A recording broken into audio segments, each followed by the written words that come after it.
apakah jadi kelima? Nampaknya tidak, karena dicolong sama temennya. Jadi assist doang, nggak dapat kill, tapi nggak salah karena Smokey juga dapat quad kill ya. Jadi paling tidak sekarang dari dua pemain dari Semnan udah dapat kill streak, dan sekarang tabungan mereka udah menyala, semua squad itu udah nyala. Jadi menjadi satu buat modal yang bagus untuk nanti menuju ke arah berikutnya. Iya, ini Bingo sendiri bakal langsung memutuskan pertemanan nggak sih sama...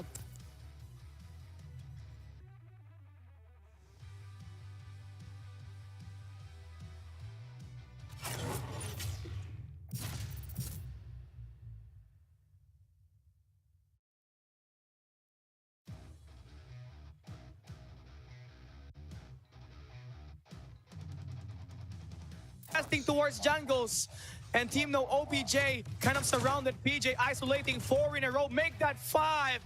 I mean, here comes the Pred spread out, about to get taken down. That would be one man out of the play. 34 points for the win, and PJ slaying right off the end. And as much as I want to end this right now, Warden, I mean, a little bit more influence, and they're gonna get this. But Heaven, 3 in a row, can we see 4? But 1v1 high ground contest, and he wins it. One more at the bat. And one more at the bottom, and he gets another. So now this guy's 5 in a row. But Roshi finds 2 as well on the back. Lulu on this kitchen control, gonna win it. And another ult to the flag, and another prevention coming through. Wow. I mean, back-to-back plays from back-to-back teams. I mean, this game is exciting for me, man. I don't even know who's gonna win it, but for the meantime, Divo Lady, they're trying to flip the flag. Yeah, flip the flags indeed. And, you know, in terms of the winning edge here, Divo Ladies is still... Well, so far in this one, 2 flags in play for Ultimate Divinus, and you're gonna see Divo Ladies stretch to the right side of the minimap.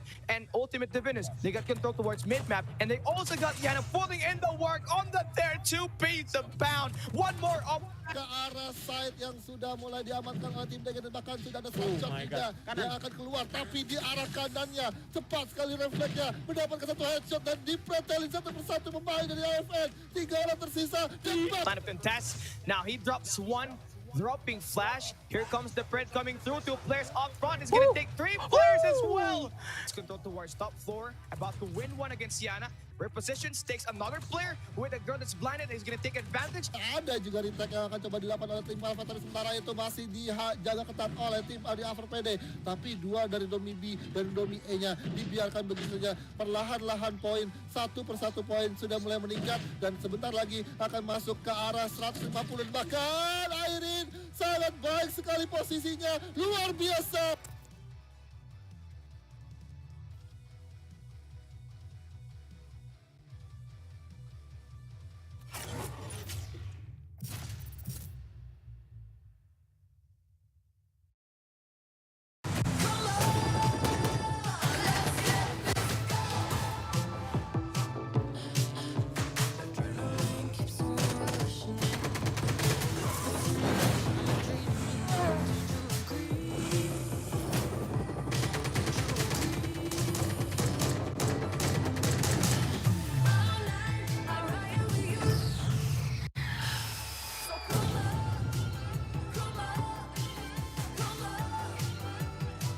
Oh yeah, baby. That was dope. No lie.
comes Whoopi. He's gonna get taken out as well. Triple kill by Yeah. And now WDC free slot just getting this hill, but there's gonna be a player that pushes up, and Dolphin shuts him down.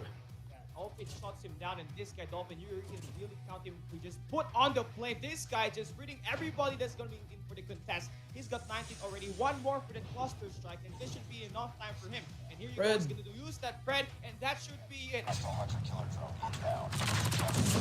Hostile hunter-killer drone inbound.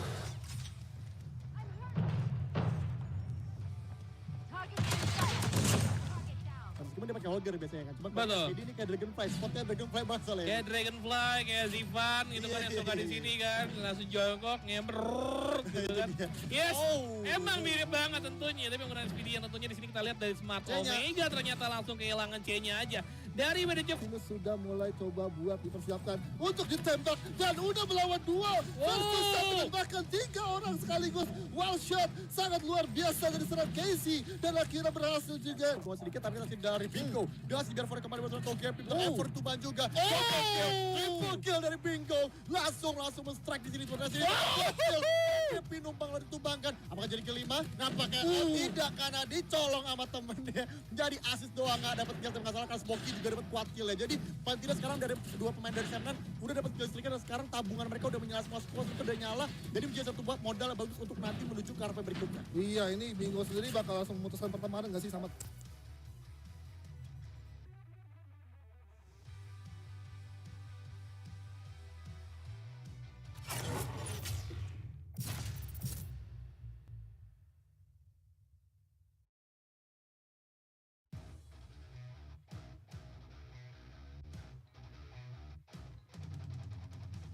Casting towards jungles. And Team No OPJ kind of surrounded PJ, isolating 4 in a row. Make that 5. I mean, here comes the Fred spread out, about to get taken down. That would be 1 man out of the play. 34 points for the win, and PJ slaying right off the end. And as much as I want to end this right now, Warden, I mean, a little bit more influence, and they're gonna get this. But Heaven, 3 in a row. Can we see 4? But 1v1 high ground contest, and he wins it. 1 more at the bat. And 1 more at the bottom, and he gets another. So now this guy's 5 in a row. But Roche, Lulu on this kitchen control, gonna win it. And another ult to the flag, and another prevention coming through. Wow. I mean, back-to-back plays from back-to-back teams. I mean, this game is exciting for me, man. I don't even know who's gonna win it, but for the meantime, Divo Lady, they're trying to flip the flag. Yeah, flip the flags indeed. And, you know, in terms of the winning edge here, Divo Ladies is still... Well, so far in this one, 2 flags in play for Ultimate Divinus, and you're gonna see Divo Ladies stretch to the right side of the minimap. And Ultimate Divinus, they got control towards mid-map, and they also got Yana putting in the work on the there 2 beats of bound. 1 more up. ke arah side yang sudah mulai diamankan oleh tim DG dan bahkan sudah ada shot juga yang akan keluar, tapi di arah kanannya cepat sekali refleksnya mendapatkan 1 headshot dan dipretelin satu persatu pemain dari AFN. 3 orang tersisa. Line of contest. Now he drops 1. Dropping flash. Here comes the Fred coming through. 2 players up front. He's gonna take 3 players as well. It's control towards top floor. About to win 1 against Yana. Repositions, takes another player with a girl that's blinded. He's gonna take advantage. Ada juga retake yang akan coba dilakukan oleh tim Alpha, tapi sementara itu masih dijaga ketat oleh tim di ALMGHTY. Tapi 2 dari Domi B dan Domi E-nya dibiarkan begitu saja. Perlahan-lahan poin, 1 persatu poin sudah mulai meningkat dan sebentar lagi akan masuk ke arah 150. Bahkan Airin sangat baik sekali posisinya, luar biasa.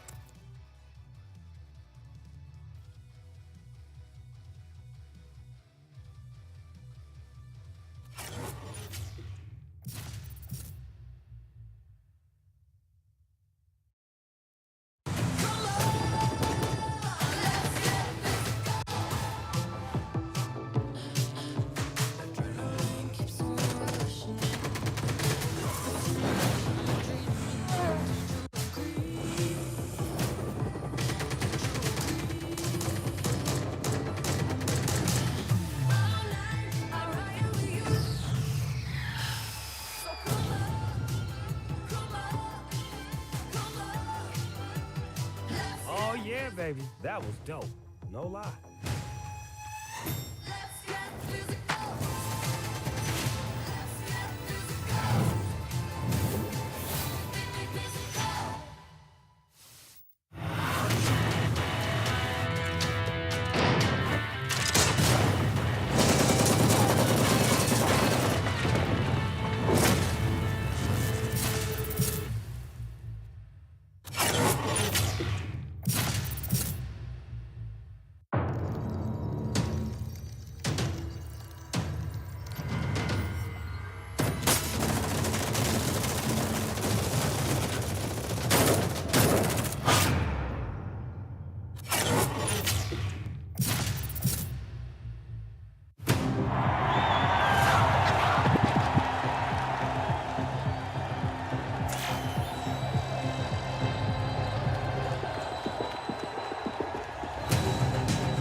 comes Whoopi. He's gonna get taken out as well. Triple kill by Yeah. And now WDC free slot just getting this hill, but there's gonna be a player that pushes up and Dolphin shuts him down. Dolphin shuts him down, and this guy, Dolphin, you can really count him to just put on the play. This guy just reading everybody that's going to be in for the contest. He's got 19 already. One more for the cluster strike, and this should be enough time for him. And here you go, he's going to use that Fred, and that should be it. Hostile hunter killer drone inbound. Hostile hunter killer drone inbound.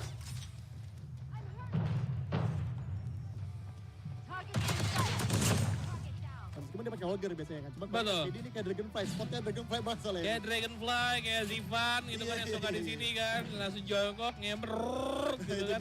Yes, emang mirip banget tentunya, tapi menggunakan Expedition tentunya di sini kita lihat dari Smart Omega ternyata langsung kehilangan C-nya aja. Dari manajer Divinus sudah mulai coba buat dipersiapkan untuk ditembak dan udah melawan dua versus satu bahkan 3 orang sekaligus. One shot sangat luar biasa dari seorang Casey dan akhirnya berhasil juga. Cuma sedikit tapi nanti dari Bingo. Dia biar for kembali bersama Togepi, effort Tuban juga. Triple kill dari Bingo. Langsung men-strike di sini. Togepi numpang lalu ditumbangkan. Apakah jadi kelima? Nampaknya tidak, karena dicolong sama temennya. Jadi assist doang, nggak dapat kill. Tapi nggak salah karena Smokey juga dapat kuat kill ya. Jadi paling tidak sekarang dari dua pemain dari Semnan udah dapat kill streak dan sekarang tabungan mereka udah menyala, semua squad itu udah nyala. Jadi menjadi satu buat modal bagus untuk nanti menuju ke RP berikutnya. Iya, ini Bingo sendiri bakal langsung memutuskan pertemanan nggak sih sama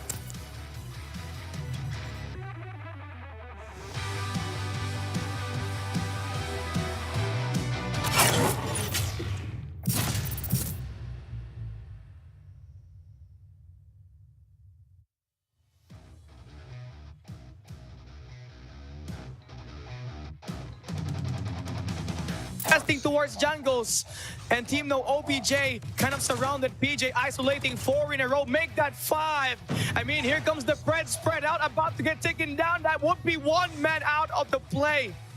34 points for the win, and PJ slaying right off the end. And as much as I want to end this right now, Warden, I mean, a little bit more influence, and they're gonna get this. But happened 3 in a row. Can we see 4? But 1v1 high ground contest, and he wins it. 1 more at the bat.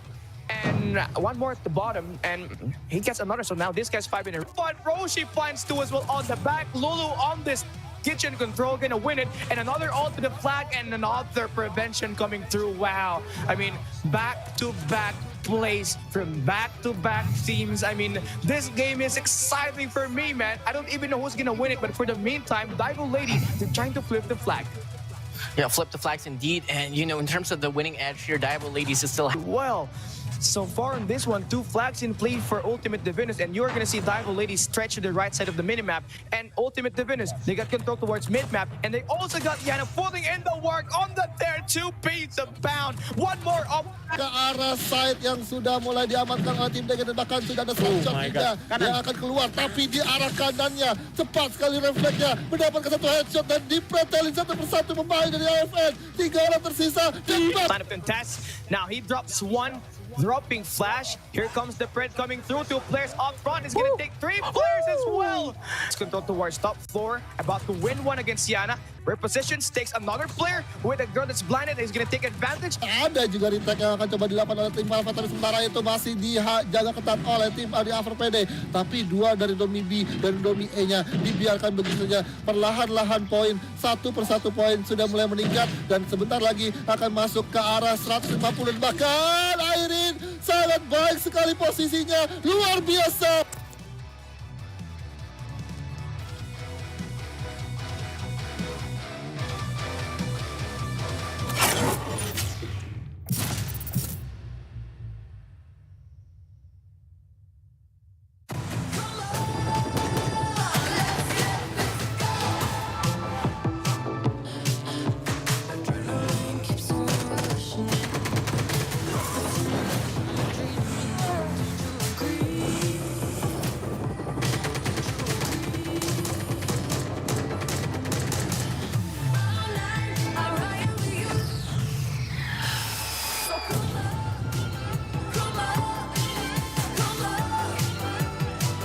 Oh yeah, baby. That was dope. No lie.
comes Whoopi. He's gonna get taken out as well. Triple kill by Yeah. And now WDC free slot just getting this hill, but there's gonna be a player that pushes up and Dolphins shuts him down.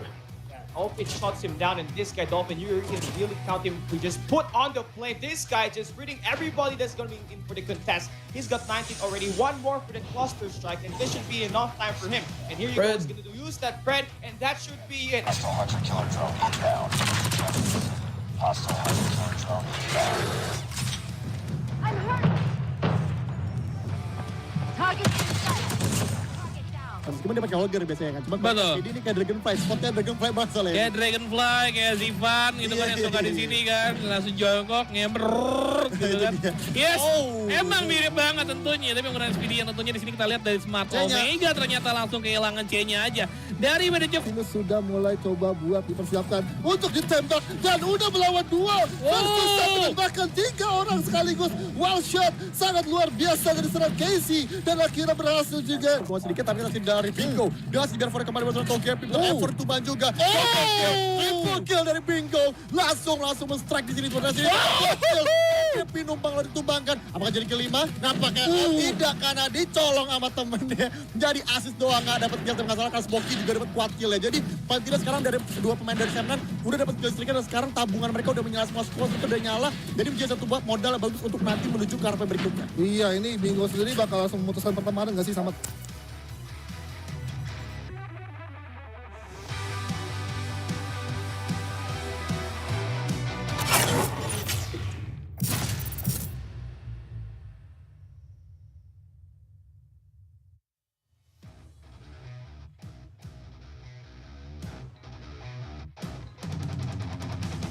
Testing towards jungles, and Team No OPJ kind of surrounded PJ, isolating 4 in a row, make that 5. I mean, here comes the Fred spread out, about to get taken down. That would be 1 man out of the play. 34 points for the win, and PJ slaying right off the end. And as much as I want to end this right now, Warden, I mean, a little bit more influence, and they're gonna get this. But Heaven, 3 in a row, can we see 4? But 1v1 high ground contest, and he wins it. 1 more at the bat. And 1 more at the bottom, and he gets another. So now this guy's 5 in a row. But Roshi finds 2 as well on the back. Lulu on this kitchen control, gonna win it. And another ult to the flag, and another prevention coming through. Wow. I mean, back-to-back plays from back-to-back teams. I mean, this game is exciting for me, man. I don't even know who's gonna win it, but for the meantime, Divo Lady, they're trying to flip the flag. Yeah, flip the flags indeed. And, you know, in terms of the winning edge here, Dival Ladies is still... Well, so far in this one, 2 flags in play for Ultimate Divinus, and you're gonna see Dival Ladies stretch to the right side of the minimap. And Ultimate Divinus, they got control towards mid-map, and they also got Yana putting in the work on the Dare 2 piece of bound. 1 more up. ke arah side yang sudah mulai diamankan oleh tim DG, dan bahkan sudah ada shot juga yang akan keluar, tapi di arah kanannya cepat sekali refleksnya, mendapatkan 1 headshot dan dipretelin satu persatu pemain dari AFN. 3 orang tersisa. Line of contest. Now he drops 1. Dropping flash. Here comes the Fred coming through. 2 players up front. He's gonna take 3 players as well. It's control towards top floor. About to win 1 against Yana. Repositions, takes another player with a girl that's blinded. He's gonna take advantage. Ada juga retake yang akan coba dilakukan oleh tim Alpha, tapi sementara itu masih dijaga ketat oleh tim di AFRPD. Tapi 2 dari Domi B dan Domi E-nya dibiarkan begitu saja. Perlahan-lahan poin, 1 persatu poin sudah mulai meningkat, dan sebentar lagi akan masuk ke arah 150. Bahkan Airin sangat baik sekali posisinya, luar biasa.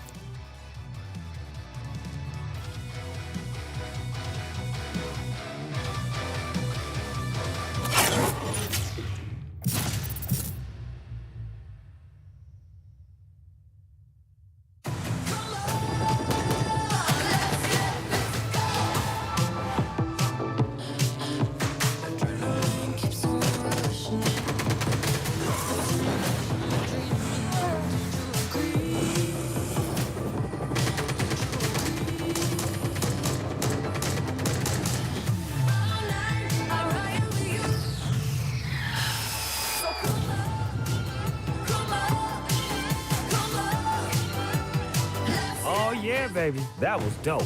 No lie.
comes Whoopi. He's gonna get taken out as well. Triple kill by Yeah. And now WDC free slot just getting this hill, but there's gonna be a player that pushes up and Dolphins shuts him down.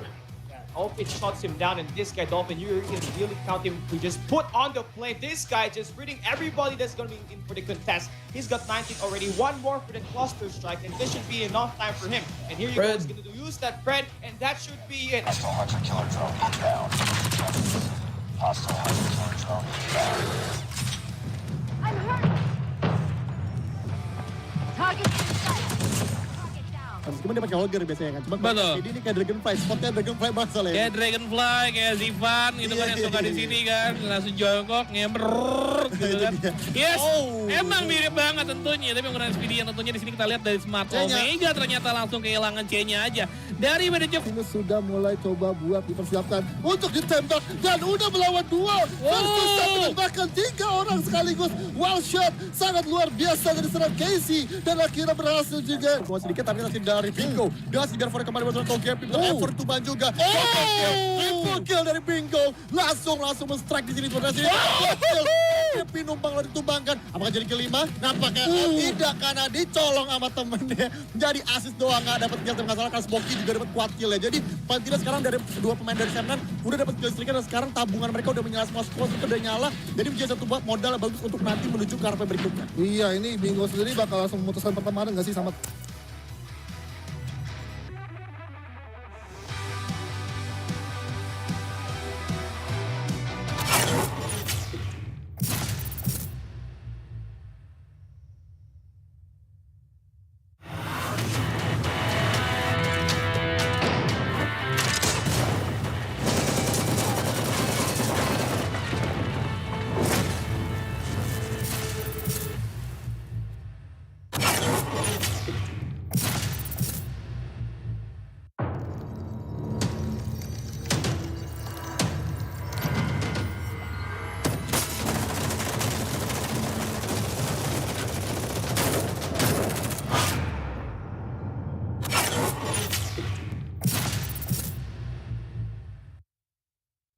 Championships finally reign supreme.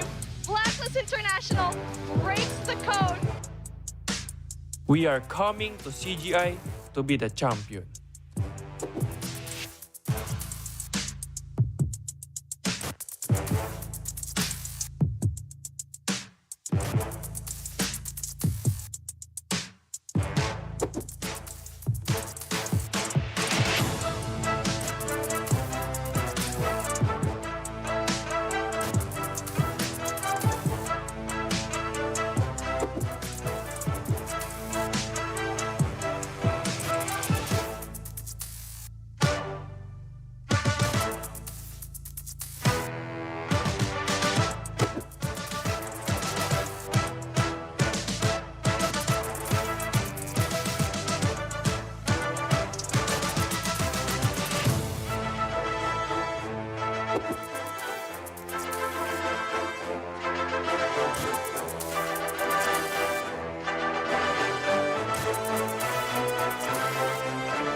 Ladies and gentlemen, welcome to CGI 2022. We are now at phase 2. It's the playoffs, and I'm Cali Gaming. I'm down here with VVV Jericho to bring you this high competitive action that's left here at this event. Final 3 days, it's the playoffs. How are you feeling, Coach Jericho? Feeling really, really great. Been very excited about this playoffs, Kyle. You know, last 5 teams remaining has a chance to win that prize pool, as well as the champions of CGI 2022. So I'm very excited. And we have 4 great matches lined up for today, Kali. I'm just really excited who's going to bring it home and who's going to get eliminated from today. I mean, we came and we saw, we conquered 5 days already. You did see ALMGHTY, Mamba, LOWKINGS, Dunya Games, and of course, our boys, Sem9 stood at the top. Now, the question is, would they be able to be very mighty compared against Blacklist International, who's going to be playing later on today at this playoffs? And honestly, I'm really thinking who's going to be eliminated here today, because all the 5 teams here, they're pretty tough to beat, man. Yeah, all of these teams pretty hard to beat. You know, you got the Eastern champions, Blacklist International Ultimate. You got the side of the second best team in Garena, which is ALMGHTY, as well as Dunya Games, a top team as well. And you also have the LOWKINGS, the underdogs, as well with 7-9, the best team in Malaysia. So a lot of interesting takes are going to happen here today. And I'm just really excited on which team will step it up, or will it be just all Blacklist again? That's a story there. You know, if Blacklist wins this again, then they've just cemented themselves as the best. I mean, they've already said that they are the best after winning 3 straight tournaments in a row, and now if they can make it 4 in a row, I think it's going to be great. But let's take a look at the prize pool, Callie. What are these boys fighting for? I mean, they are going to be fighting for $40,000 here, the total prize pool for 2022 CGI Pro event. Of course, the teams here are aiming for that #1 spot, the Friday as the champions, the best team in Garena, and of course, $14,000 to bag as the champions of this very event. Second place gets you $7,000, third place gets you $4K, fourth place gets $3,000, fifth place gets $2,000, and of course, the group third and sixth place, they're going to be bringing home $1,000, which is already done and dealt with. And of course, it's done. So now we only have this 5th place to be achieved, and it's going to be hot. Yeah, it's gonna be really, really hot. A lot of money in this tournament. 14,000 plus the name of CGI champion, Callie. It'll be very, very interesting what's gonna happen. Now let's take a look at the ban list. We have the usual bans we've been showing for the past 5 days, Callie. This is the rule set that we are going to use. Yeah, this is going to be whatever on the screen is banned for the entirety of this event. It makes it a little bit more fair, and it makes it more competitive. Not only you do remove the persistence, you also remove the high score streaks. So it's going to be more involved with the gunfights, and you have to work hard to build up those score streaks and, of course, speed up those operators. But again, now you're going to see the playoffs. Emperor 20 LOWKINGS 7-9 at the quarterfinals. Blacklist Ultimate going to be waiting for them at the semifinals at the upper bracket. And of course, ALMGHTY and DG ESPORTS going to play as well here today. And whoever loses, they still have a chance as they find themselves on that lower bracket, Coach Jay. Yeah, every one of these teams going to have to fight it out. They have that... and then after that, whoever wins for M4 27-9, they're going to go up against Blacklist International already. So very, very interesting what's going to happen here. We're going to see one team fall out. Now let's take a look at the playoffs here. The schedule for today, M4 20 LOWKINGS versus 7-9. Going to start things off. That's going to be match number 2. ALMGHTY versus Dunya Games. Match number 2. Match number 3 is going to be Blacklist Ultimate versus whichever team will win from LOWKINGS versus 7-9. And then for our final match, we're going to have Ultimate Divinus versus Velvet for our first round in the ladies division. And, you know, it's going to be a tough competition here again and again and again and again. Of course, you're going to see it. 4 top teams from the pro event on the groups going to advance here, plus Blacklist International Ultimate. So you have 5 teams overall to fight for the championship slot. And, of course, Ultimate and Velvet, this is going to be a pretty interesting take. Ultimate, they are the rising team, the rising star in the girls' competitive scene at the Philippines. They're going up against the Valkyries, Season 1 champions of Garena, and that's going to be a totally tough competition. But then again, looking at the first game, Emperor 20 LOWKINGS and 7-9, this team, they always fight in a major competition, and it's always Emperor 20 LOWKINGS who has the last laugh, and it's time for 7-9, I believe, to just kind of bounce back, because every life you need is needed here at these playoffs. Yeah, every life is needed here. Every game matters here. But now it's just bracket play. Now you don't even need to check your maps. As long as you can get that victory, it doesn't matter if it has to be a game 5 or a 3-0. You really have to show it up here, and you need to show why you are worthy of being a champion here. But now, here we go for our first series, Callie. M4 20 LOWKINGS versus 7-9. Let's take a look at their lineup. We got PJ, Yopi, Chloe, Raph, Luffy, and Olea.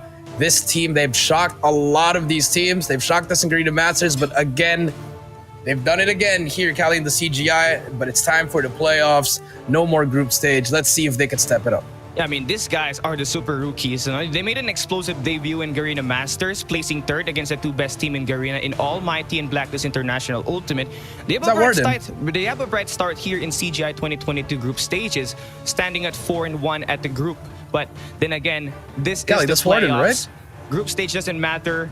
You lose here, You lose here, you're gonna get up on the lower bracket. You lose one more, you're gonna get eliminated. But for Sem9, here we go. It's gonna be Smokey, Bingo, Concept, Zenyu, Sir T, and X3 Jasmine. The 6-man wrecking crew, really known as a spawn specialist, but here at the group stage, they were really able to turn it up on the search and destroy, and they're looking at threat in every game mode now. But they're going up against M420 LOWKINGS, but for the meantime, these guys, they managed to sneak here at the top 2 spot against Smart Omega.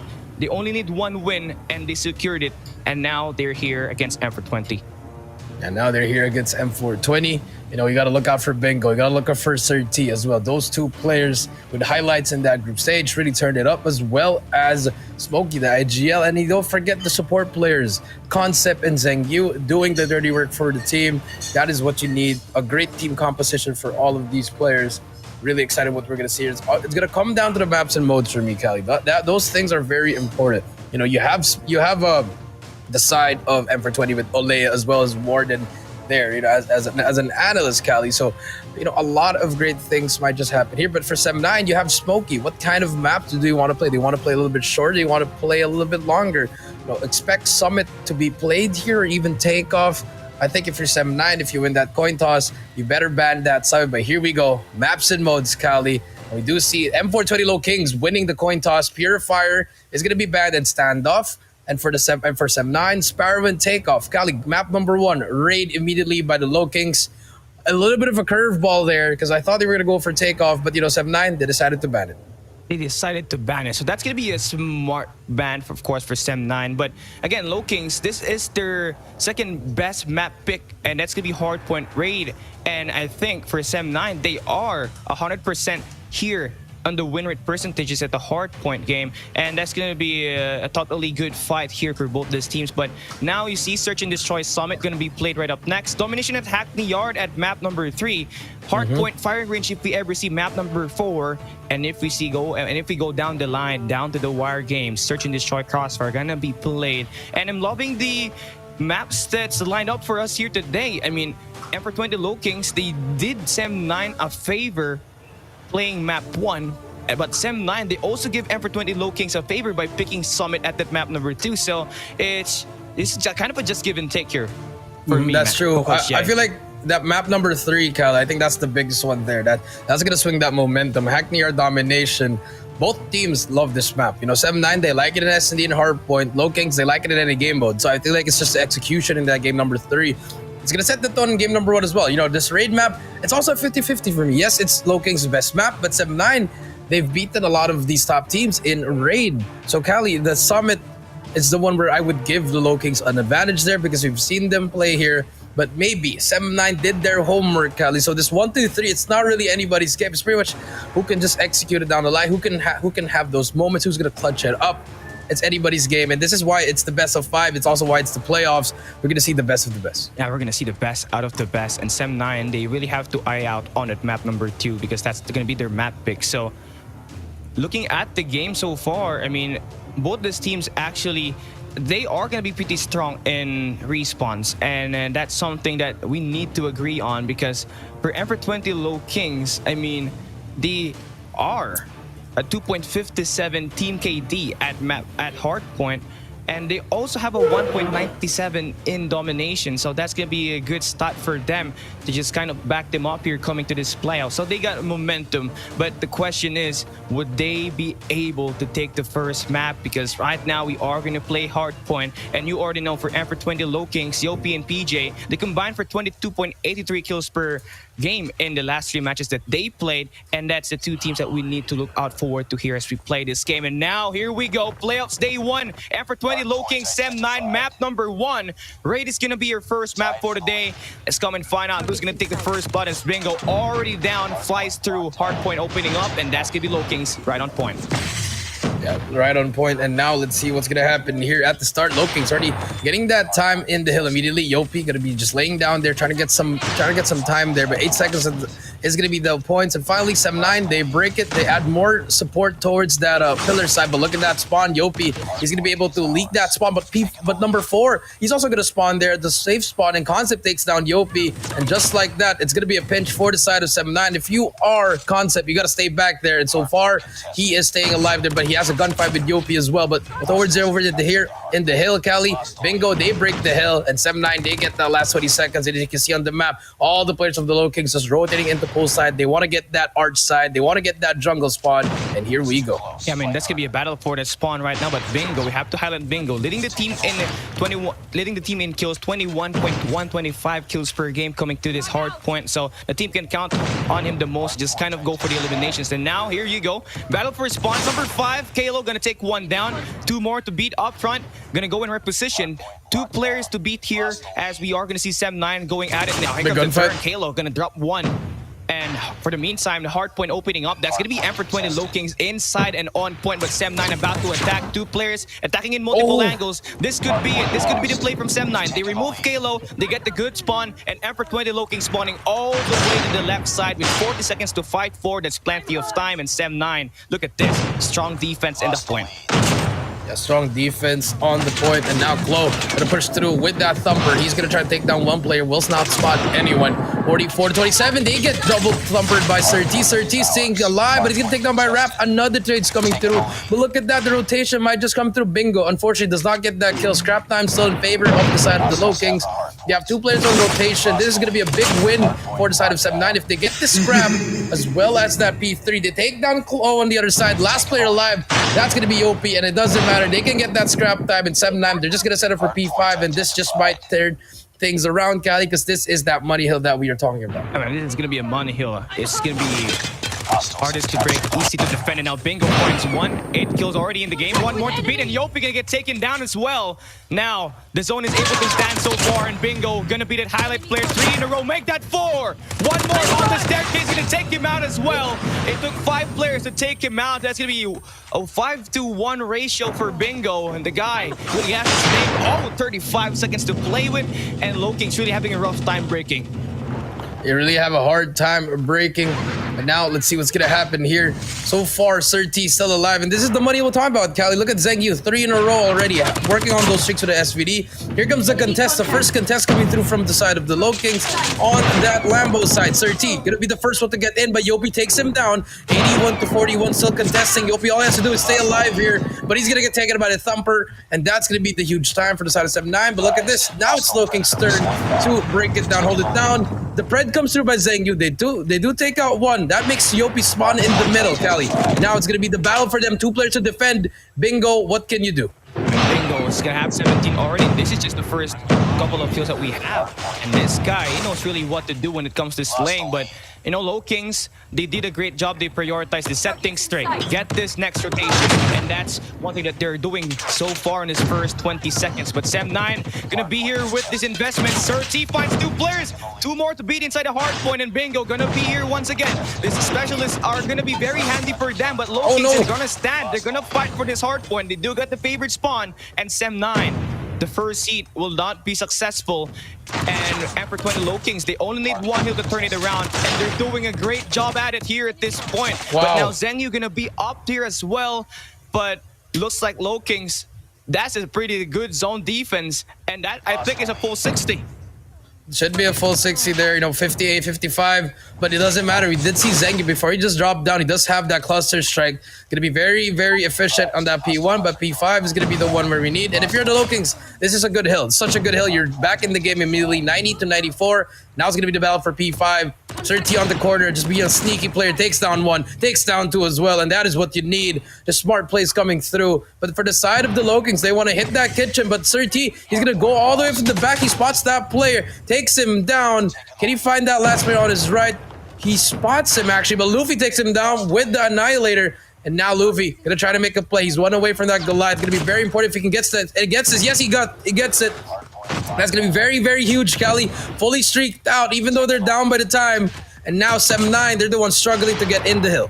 Yeah, I mean, Luffy's doing a great job right now, scoring all these score streaks, and that's going to be pretty huge at the end of the game. As we approach the P5, both teams already could potentially get that 100-point mark. As you see, Sam9 already there. Yopi going to contest, finds 2 players inside his hard point. Going to find one, and that should break it. Final 14 seconds. This should be time under their belt unless Sam9 dared to contest. But you are going to see Sam9 already into the next hard point. And here's going to be initial take. Luffy going to be having that Axis 1 Goliath. This is going to be a great chance. That's going to be the winning condition for Emperor 20 LOWKINGS as they try to fight for spawns, and Yopi lurking finds one, gets the second, and that's gonna be a clean. Sam9 all the way out the point, but they're gonna use the cluster strike to just kind of remove LOWKINGS away, and that should be it. That's a great counter play, but they need to step inside that hard point.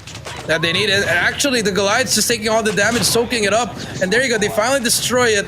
But here we go. Luffy also has his own cluster strike. Will he be able to use it? 40 seconds left, and there you go. They dropped it as well, and they're just gonna let Yopi soak in all that time, milk that time, but unfortunately, spawns are not in his favor. And now, LOWKINGS, they're just preventing Sam9 from getting that time. It's a 50-50 play, but so far it's still working. There's still gonna be a player getting that time, 135 to 110. They finally take him down. Sir T with a shotgun takes down 3, but it's all gonna be up to that one player. But he gets taken down, and the LOWKINGS, they can end it here. 10 more. 9, who's gonna be near here to challenge? Number 4, gonna go down as well. Number 3, can anyone contest? Bingo, trying to hop on the hill. They're all gonna get stunned. But so far, that's not gonna happen. 152, 111. M420 LOWKINGS getting game number 1. I just love the way that they use all their streaks properly there, Cali. Just great stuff coming through from them. Amen, and just great stuff coming through for them. And honestly, Luffy, he is one of the players that's really good at building streaks, and it says that his hardpoint KD coming into this playoffs. I mean, the guy had 19.33 kills per game and also got 2.11 hardpoint KD, and this guy is going to be pretty reliable for that streaks. But then again, for Sam9, they had it, but something is just really wrong. I can't really say it, but you know, it's just maybe it's because of the breaks of the game where Luffy just kind of get it in, lucky enough to get those core streaks and just propel LOWKINGS to just get this victory. And you see it here, Raph gonna be that MVP, 22 and 18 to his name, and the stats are pretty close because it's a pretty close game. But for Sam9, this game is done and dealt with. They need to step up on that search and destroy. Yeah, they need to, but it was a great game by Sam9. You know, they rotated first in that third hill. Zhengyu got his streaks, but when they used that, when they let Luffy get that Goliath as well as that cluster strike, it really changed the game because it was really huge for that P1. And the way that they used that, they baited that Goliath because they know they still have another high streak. I just like the smart plays coming through from the LOWKINGS. And for Sam9, it's a little bit unfortunate there, letting Luffy pop off with that Annihilator, and that's how you want to use that operator skill to get those streaks. Yeah, that's how you use it. Luffy just showed us a fundamental clinic, how to invest, how to kill, and how to just really propel the team to victory. But talking about the MVP, Raph gonna be it.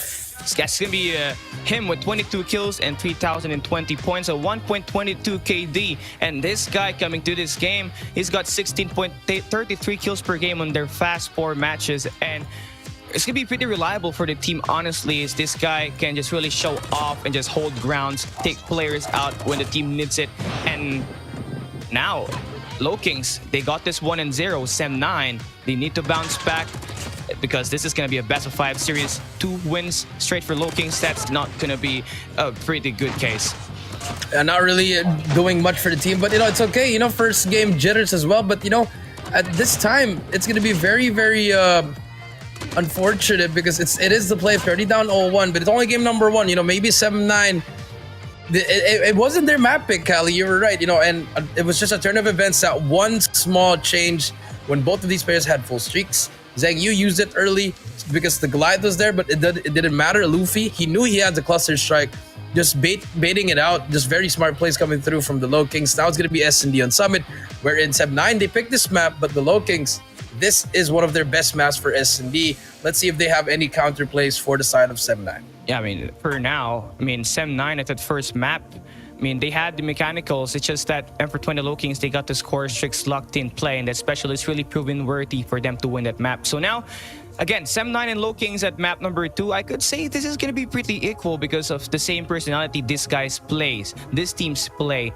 when it comes to playing the Search and Destroy, and a player to really look out forward to here for LOWKINGS. I feel like that's gonna be Luffy with the scope.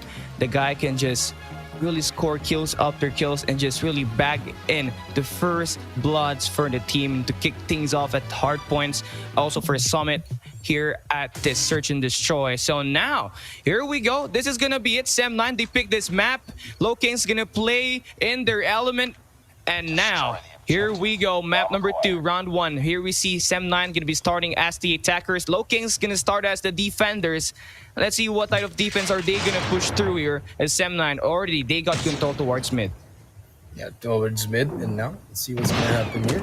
Concept, he does take down Raft, so that's gonna be the first blood. Sirty gets PJ as well, and that's gonna be first bloods for both sides. For the side of Sem9, Smokey in 1v1 there with Luffy, and they all win their individual gunfights there, and now Bomb is gonna go down for the side of Sem9. Concept takes down Yopi. Kalo, what can he do? He spots one. 4 to go. Seems impossible, but he's gonna get taken up by Zheng Yu. That's gonna be round number over 7-9, and I like that play. Just start things off very, very surprising the enemy. You know, everyone v1, Sirty, Concept, Bingo as well, Smokey, all had a 1v1 there, Cali. I like that play coming through from 7-9. Yeah, I mean, isolation plays for Sem9 to just kind of get that first round win.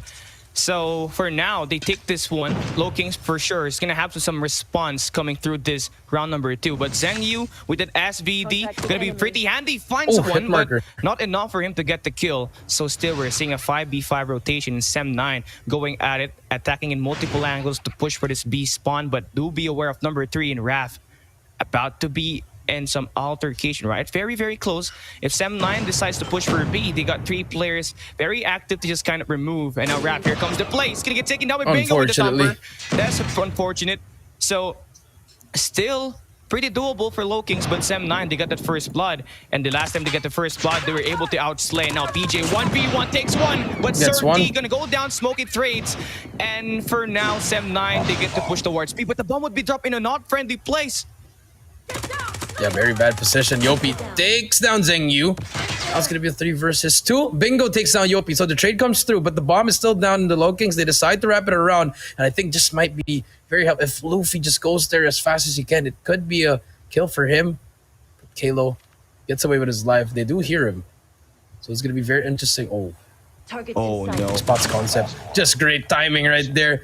He spots one more. Does he spot? He spots a second player, Bingo. He's gonna try to get this kill here. The pre-fire gonna come through, and Kalo is better than you, Bingo. He gets shut down. Kalo, just smart plays, you know, using those cards to advantage, and then the pre-fire came through. I like it from Kalo. Great round for the side of the LOWKINGS. Sem9, a little bit too aggressive there for my liking. You know, Smokey had the bomb there.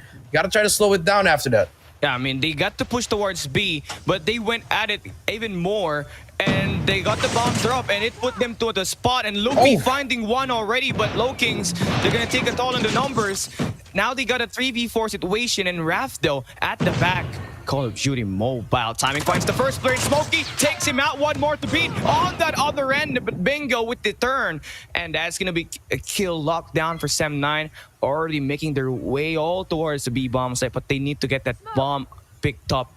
And LOWKINGS, Luffy, about to be in one altercation. Spots Concept on the corner. Easiest shot of the day. Smoke's covering this B-bomb. Caleb putting in the pressure at the back. Luffy finds 2 players. Here comes the pinch, but Luffy says, no, this is all mine. 3 Why did we switch back? LOWKINGS takes round number 3 with Luffy getting those 3 kills. Why did we switch back? You know, whoever's production, I'm like, dude, if you see Luffy on 1 kill, just stay on him. He has the... We just missed a moment there, unfortunately, but it's triple kill by Luffy. Great snipes coming through. And now, Zheng Yu. Again, but look at this. After that, they're still doing the same things here, Cali. After that round 1, a really aggressive one, but Sirty takes down PJ. Just getting him as well. That's going to be the first one that they need. And now, Kalo, he takes down 1. Unfortunately, almost gets the second with Sirty. Gets the trade. 3 versus 3 now. You do 2 players on A for the side of the LOWKINGS. 1 player back in their spawn, and then for the side of Sem9, that bomb carrier, very, very risky position. If he gets taken down, this just might be a round win, but the timing, he doesn't spot that player. Luffy doesn't really check that. But I think Yopi's gonna find an engagement here. Sirty. that time he spots him. He spots him, and Sir T with the thumper takes him down again. 2 versus 3, Cali. And there you go. The bomb is down. There you go. Luffy finds that spot. Can he spot the other play? He doesn't see him as well.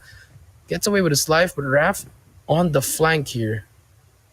Sir T, I think he's gonna hear Luffy, but he does. Oh, does he spot him? This is the timing. It's just unreal. He spots him actually.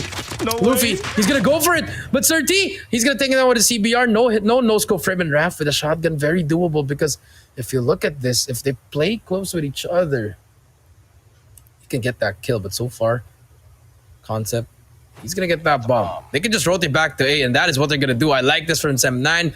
Don't force it into B. And now Raph, he's gonna be he's gonna have a hard time here unless he picks up a CBR, Cali, or a Kilo. That's what he needs to do. Bomb is down. 2 versus 1. And there you go. The Kilo comes through. This just might be doable now, Cali. But now, 35 seconds, Cali. If you are Raph, you gotta move fast. Yeah, you gotta move fast. Have to be very efficient with the way you kill the players and the way you defuse that bomb. Raph, all the way to the warehouse. This is gonna be the first line of contest that he needs to win. Now number 4, all the way to the other end. Surti gets taken down. 1 more on the staircase. 1v1. Who's gonna win it? It's gonna be Raph, the MVP of Hardpoint, putting into use that shotgun to the killer. 1-for-1 switcheroo. Gonna take this round number 4 away to the hands of Sem9. Back-to-back highlights for LOWKINGS, and you already feel that new bootcamp is really giving them a really great bath, Coach Jay. Just hashtag Raph things right there. I mean, guy picked up the Kilo, took down 1, switched to the shotgun as fast as he can. LOWKINGS are on a roll, but now let's see what's gonna happen here. Luffy spots one, he's gonna get tagged up, but look at how aggressive the LOWKINGS are. They're gonna get in, they take down 2 players immediately. Zheng Yu, he's gonna get tagged up. PJ gets 30. Zheng Yu, he goes down. Last player alive, it's gonna be Bingo. Doesn't even get to tag anyone up. Flawless round, 4-1. Man, 4-1, and just look at what Emperor 20 LOWKINGS did. They were on the defensive side, but they were more of the attackers. And that personality really showing now. Now they got the confidence. With 4-1 now on this round, I mean, Sem9, they need to stand strong as the defensive team here. Because right now, LOWKINGS only 2 steps away from securing this map number 2. But then again, the game is still not over. We could see Sem9 turn the game around. It's a matter of breaks of the game. Luffy already finding Sir T. I mean, if it's not Raph going at it in the close range, Luffy's gonna be here securing it on the long range. But now Smokey turns it around, equalize the game, finds another player. Luffy gonna get taken down. Okay, that's gonna be it. 2 playmakers out. So Sem9 Smokey with that huge play gonna put his team to a 4v3. 1 more to beat up front. Here comes the topper play, 3 in a row. But now the game is equalized. For a while, we did see Sem9 get that lead. But LOWKINGS, they're just very resilient at coming back, and they're giving Sem9 a very rough time. But the bomb is getting down. Concept, I think he hears it. 1 minute to beat. Make that 45 as the bomb gets down. Here we go, Coach Jay. Yeah, and Concept could have checked it, but decides not to. He'll be a player in that corner, Cali. Number 2, PJ. He's going to be a instrumental here if it decides to... Oh, he wrapped around too far. No. That might cost them there, but Bingo, this is spot Yopi. The timing is unreal, and there you go, no trades. The PJ, he spots 1. Bingo, still alive here. PJ, he's gonna take down 1 player, and just like that, 15 seconds left, and oh, he played this perfectly. He spots him though, and that's all you need. That's all you need if you're PJ. And Concept, he has to chase him down. He needs the challenges, and PJ, he shuts him down. Map point for LOWKINGS, 5-1.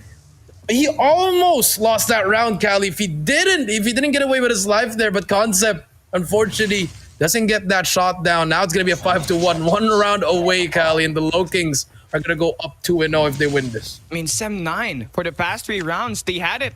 They were close, but no cigar. They're not really able to execute the late ends of the game, and LOWKINGS really putting up the pressure here with match point now on their hands. Only 1 more, and this game is done and dealt with. Now you see Yopi pushing through the Concept, drops Luffy on the kill feed, so that's gonna be huge. But here comes the gunman from Yopi, spotting Concept, who went in too aggressively, and Loki's just putting in the work. Look at this, bodies dropping on the floor, and it's all gonna be Sem9. Love the shade of red, drop here for the meantime. A lot has happened in 30 seconds, and Bingo needs to win this one, but Yopi gonna take him out as well. Oh my God. All down to Zheng Yu, who's got 2 kills, and with an SVD.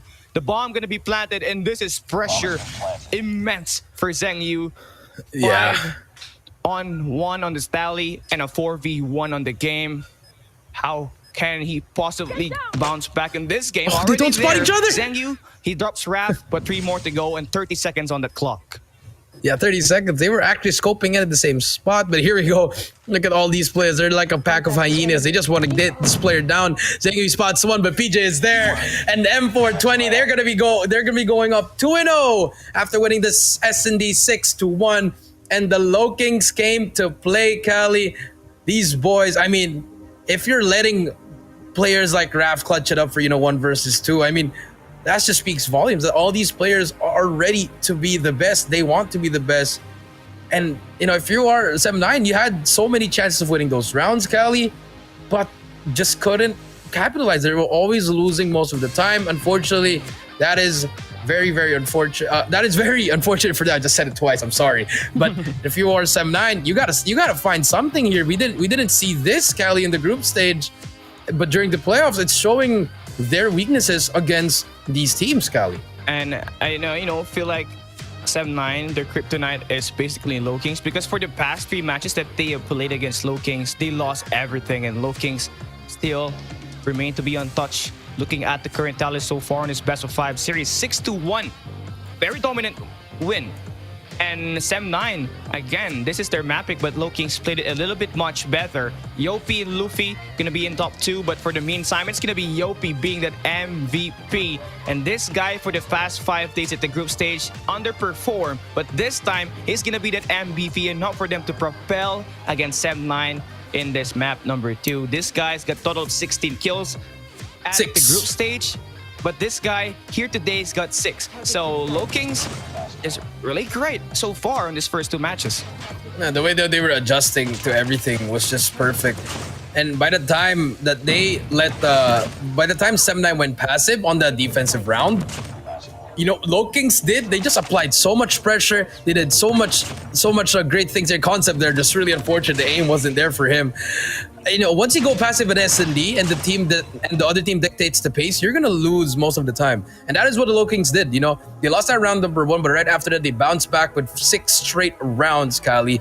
I mean, they just ran away with it after that second and third round. They dictated the pace, and they has the clutch gene. And for 7-9, they just struggled after that round. No adjustments whatsoever. Yeah, I mean, 7-9. They were pretty close at winning the games, but LOWKINGS, they just really had it. They got the ice in their veins, and they're just really able to pull it off. And now we play map number 3, Domination, where M420 LOWKINGS is currently undefeated on the group stage, and minus the fact that ALMGHTY defeat them, by the way. But again, this is gonna be a map pick for LOWKINGS. Domination hacked the yard, and they're pretty shaky here at this map, we could say, because they win 1 against GigFam, but they lose 1 against ALMGHTY. So 7-9, I feel like this is gonna be the best chance for them to take a map and kickstart that momentum to play map 4 and that map number 5. But then again, LOWKINGS, they are on phase with the momentum that they just had on this first map and at the second map. I mean, the first map and second map, it was pretty much all of them. And unfortunately, the LOWKINGS, they are one win away from a 3-0. And if you are on the side of 7-9, you gotta rally your team. And now it's time for the reverse sweep if they can make it. But it has to start with that Domination hack the yard.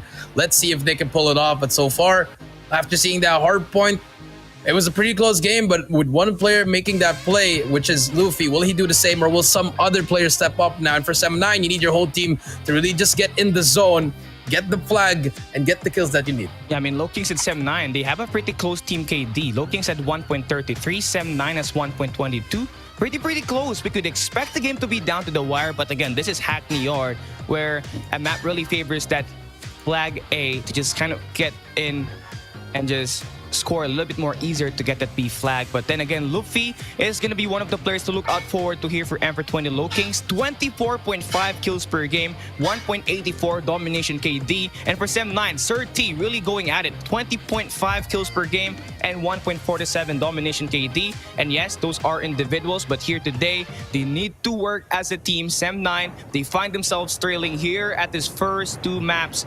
Here we go. Domination Hackney Art is about to be played in Sem9. They are going to start at the Charlie flag, so we could assume that they're going straight at it to the B flag, or they might go towards A, but it's the first one. They're going to go at it at the warehouse. But for now, everyone in LOWKINGS, they drop 2 players. They only have 2 players in the warehouse, and LOWKINGS looking to get the pressure, but they're going to get taken down here. Rap is just kind of playing with his life, but somehow they win the gunfights, and they get the free clearance. And now this 2-man hopping inside his B flag, gonna be here to just kind of get it, and Zhengyu able to defend one, but he's gonna get, we'll find another more. I'll find another, and man, I mean, Coach J, LOWKINGS, early 2 flags. Yeah, 2 flags, and they're gonna get the C flag immediately. Look at this, that's an easy trip cap, just like that. And no one's even contesting it. And if you're Sem9, you know, this is the thing I don't really like with teams. I get this decision that they want to get that flip immediately. But if you are on the side of Sem9, you gotta try to get some points on the board, because look at the lead. So far, yes, they get the flip. They managed to get the flip, but 17 already to 0. 18 to 0 now, Cali. I mean, now they're just only getting the first point after a minute in the game. And if you are LOWKINGS, you already did the damage. Just keep on going, and Surti is going to be on that scaffolding. But so far, players are going down back and forth. Surti, he's going to get taken down as well. Last player alive, but he's going to get taken down. Kalo, but Luffy's also defending it on his own. This great plays coming in from the LOWKINGS. That's all you need. Gets a double kill. Can he get the triple kill? Unfortunately, Surti shuts him down. And that was huge, because he was 1 away from the streaks, Cali. Yeah, 1 away from the streaks, and Luffy is going to be one of the main players here for LOWKINGS to get that streaks up and going and help this team propel to victory. But team shut down, that's gonna be a nice way for Sem9 to get this. Now here comes the break though. They need to get this B flag in place. Surti positioning in that B flag, gonna get taken down by Yopi, who's gonna be the only player inside. Make that another player came through with PJ, actually able to reinforce coming through that window. 14 to 45 current score of the game. I mean, LOWKINGS, they're doing a great job just positioning here at this warehouse, and Sem9 really having it rough. They're too cautious, and that's gonna be their undoing here today. LOWKINGS is really putting in the work. Look at the pressure. They got the numbers inside the warehouse, and Sem9, they're trying to break, but they're having a rough time. But now here comes the chance. They drop 2 players hopping towards B flag, and this could be it. That's the play. Sem9 finally gets this 2 flags in play. They finally get it, but 58 to 22. A huge lead now for the side of the LOWKINGS, but this is going to be a good thing to break that bleeding. And look at the LOWKINGS. They're going to immediately overextend towards A, 60 to 26. And if you're Sem9, big gunfights are here. Bingo, he spots one there, has that trigger discipline. But they're going to let him slide. Spots another player. But unfortunately, Rap destroys him. And you do not want to see that if you are Bingo. 63 to 34. And this is the distraction that they need. But no players from the LOWKINGS are still here. And there you go, PJ. He does get one. Last player to beat the number 3. That's going to be number 3 concept. Going to try to find something. Yopi as well in the middle. He's going to take down one player, but Surti gets his trade. But if you are Sem9, this is already a good half for you, because you managed to make a comeback after that really bad start, Cali. 70 to 45. This is a good half for both teams. This is a good half. I can take it. For Em420, the LOWKINGS, they had it early, so Sem9 really had to work hard to just kind of flip the flags and just get the zone in, done and dealt with. So now final 2 points for Em420, the LOWKINGS, and I believe this should be the first half. And that's gonna be it. I mean, Sem9, they start at the Charlie flag at the first half, and with this performance that they have late into this first half with that zone defense at this A flag, I feel like they have the chance to just kind of give Em420 LOWKINGS a rough time here in the second half. So now let's come and see what are they going to be pulling off. I mean, 1 player at this Alpha flag, 3 players all the way to the warehouse. This is just going to be gunfights overall involved in this first altercation. And now they get full clearance. 3 players hopping through Smokey, going to guard the back, finds 1 player as well. 3 players getting this B flag, and that took them 20 seconds. And now here comes the break. 2 players down, and Sem9 off to a very great start. And that's how you use that pred, just smart plays. But PJ, he's going to be at the back, but he's going to be a player at back useless. Number 4, that's going to be Zhengyu, their anchor at the back. PJ's, he knows he's here. Can he get that kill? He spots him, but unfortunately, Zhengyu takes him down. Another player, now the LOWKINGS. Maybe that strategy worked off for Sem9. You know, it was just a slow start for them, but so far it's working. Surti has that pred as well, ready to use it. 71 to 84. Slowly but surely, that lead's getting smaller and smaller, Cali. If you are the LOWKINGS, you need to find something now. And this is going to be the start. PJ going to try to get taken down, but unfortunately, the double annihilator is there. 1 more player concept. He misses that shot. Bingo does not miss that one. And now it's going to be 88-79 Cali. The lead shrinking now for the LOWKINGS. Yeah, the lead is shrinking, and they're having it rough towards this B flag. So one thing they're trying to do is just kind of get the push towards A, but Zhangyu's gonna be here. The Bane for 7-9. LOWKINGS, though, they have managed to sneak one player, but Smokey gonna prevent. But PJ wins the Big gun, but kill. Zhangyu needs to get this trade. This is gonna be pretty important. And now here we go. Zhangyu and his teammate gonna get the tally, but that's enough diversion for Emperor Twin and LOWKINGS to gain grounds towards this B flag, and they're That's all they already needed. there. But Sam9 just winning it a lot better. Smokey with the nade concept with the CBR, and that's more than enough for them to remove 4 players inside this warehouse. And wow, the defense holds for Sam9, but LOWKINGS trying to play with their lives. Kalo finds 2 players, but Zhangyu gets the trade. But now you are starting to see Sam9's full potential with the way they play the respawns, with that type of play they made at the A side and the way they recovered towards B. I mean, LOWKINGS, they had the chance, but Sam9 played it much better, and now they got the lead. Yeah, they have the lead now, and this is a map for 7-9, you know? I mean, a map for the LOWKINGS. They chose this map, and so far, the struggle is really 7-9. It paid off at the start. But now we see Yopi. What can he do? He finds 2. But unfortunately, his teammate, that's going to be the opening they need. But it's a concept. He gets 2 in a row. But there's going to be one more play. Luffy's still alive. Does he get it? Yes, he does. And that's going to stop the bleeding. And that's what they need to make this comeback. Luffy still alive. He spots a player there as well. 120 to 112. Still a winnable side for both teams. And Luffy, he spots 3 players. But unfortunately, Certi takes him out. But there you go. One more player to beat. But no one's going to be able to get that prevention. 123 to 127. That's going to be a very, very small lead here. And if you are the LOWKINGS, still winnable if you just hop on that B flag right now or the overextension. It doesn't have to reach by 135. If it reaches at that time, Cali, might be a GG. I mean, this might be it, man. Sam9, only 20 more points. Final and they're push. going to get this done and dealt with. Certi on the kill feed, drops Raph. And now they got 2 players allocated. Zhangyu finds 1. 15 kills to his name already. Another player to beat, but Kalo drops 1, and now they get to push There you towards go. B. Here we This go. is it. This is going to be pretty good for them. This is 2 what they players need. hopping towards B, and now they get to flush up the perimeter players, and Okay. they get this B flag, but they need to They get need to one go. more. They need to get this Yep. alpha, and this is going to be the last stand. Sam9, 4 players all the way to the A flag. A lot of players coming through now, but Bingo going to drop 1, and that's going to be a huge kill for them to just kind of remove LOWKINGS' push at this game. And now they only need 5 more points, and LOWKINGS, this is it. This is the end. They need to get the attacks, and now PJ invested the All up to annihilator, PJ. but they need to get inside the flag. And now here comes the first contest, but 3 players to beat. That's going to be pretty tough for That's him. 1. And PJ needs to get surrounded with Gets his 2. teammate. Drops 3 Oh, players. not yet over. Not yet over. It's not yet over. Inside the A side. Here comes the Fred, who takes 1 down. Ah, no. A triple capture in play. This could be down. Do they to the win? wire. Do they Down win? to the last absolute second. Oh, no, I Let's don't think see they who wins win. it. Emperor 20 LOWKINGS fighting for it, but 7-9. Oh my God! They take match number 3, set 7-9 all the way to the loser's bracket. No! You hate to see it, but BJ, with the triple kill, Annihilator sealed the deal for them, and they get the 3-0. Cali, oh my God! You hate to see it, Cali. You really, really do. That last final play, PJ didn't miss a single shot. The double cap came through. It didn't matter. They get that first round, and look at the boys celebrating. PJ, the MVP for that game. He pretty much made the play for the team. But, I mean, 7-9. Oh no. You hate to see it, Cali. You know, they have the chance, but Emperor 20 LOWKINGS, they worked hard right at the end to get the game. And Sam9 probably going to be very devastated after that loss. I mean, 1 point away, but a triple capture right at the end for LOWKINGS. That was the dagger, and that was the kryptonite for Sam9. And LOWKINGS, that was it. GG's, nice play, a comeback. And this should be one for the history books. I mean, LOWKINGS pulled out the impossible there, Coach Jay. Yeah, they pulled out the impossible. What a series, Cali. It's only the first one. And you got me saying, oh my God, already on the third game. I mean, just great gameplay. And if you're 7-9, you were 1 point away. And it's the nature of the game. It's really, unfortunately, but Luffy, 23 kills.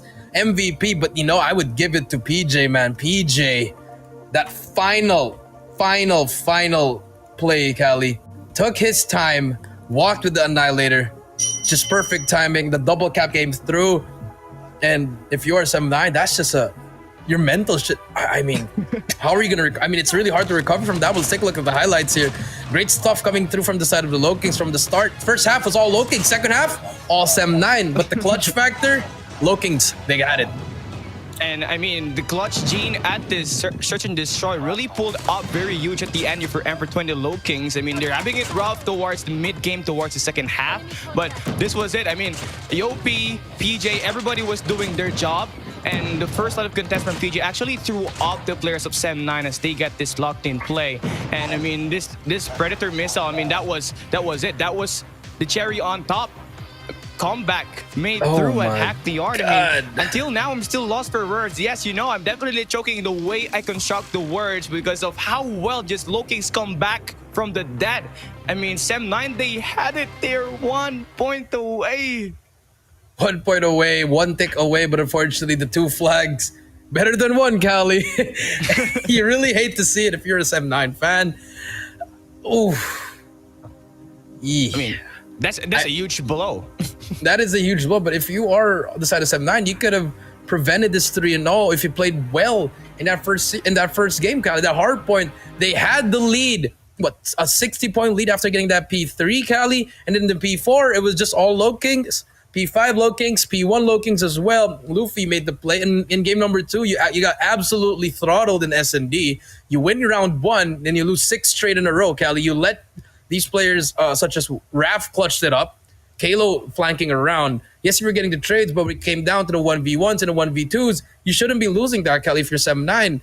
And for Domination, okay, first half, all LOWKINGS. We all know that. Second half, it was all 7-9, but towards the end, that small slither of hope, it was still there for the LOWKINGS. All they had to do was bring out 1 Annihilator. They shut down 3 in a row. Double cap came through. Tick, tick, tick.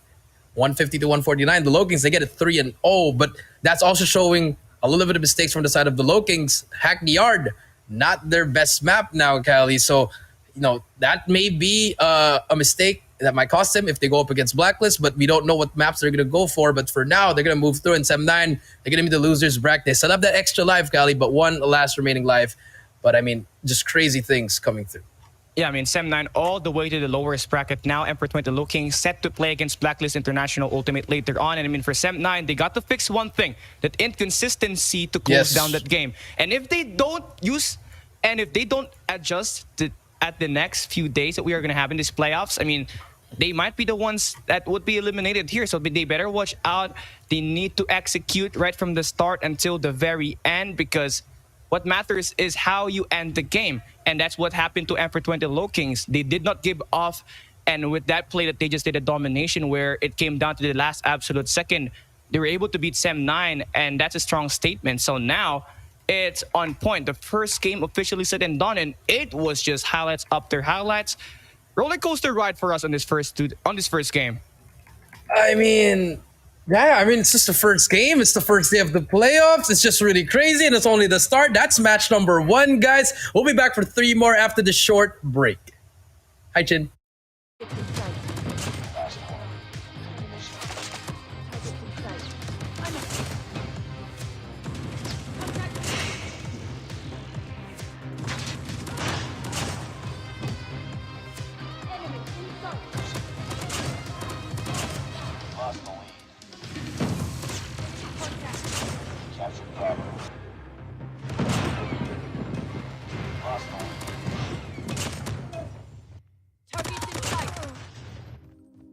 Enemy contact.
Championships finally reign supreme. Blacklist International breaks the code. We are coming to CGI to be the champion.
Ladies and gentlemen, welcome back to the Call of Duty Mobile Garena Invitational 2022 Playoffs, day number 1. And there you go. Hi, Angel. I don't know who that is, but yes, I'm Vivi Jericho down here with the one and only Cali Gaming. We just saw a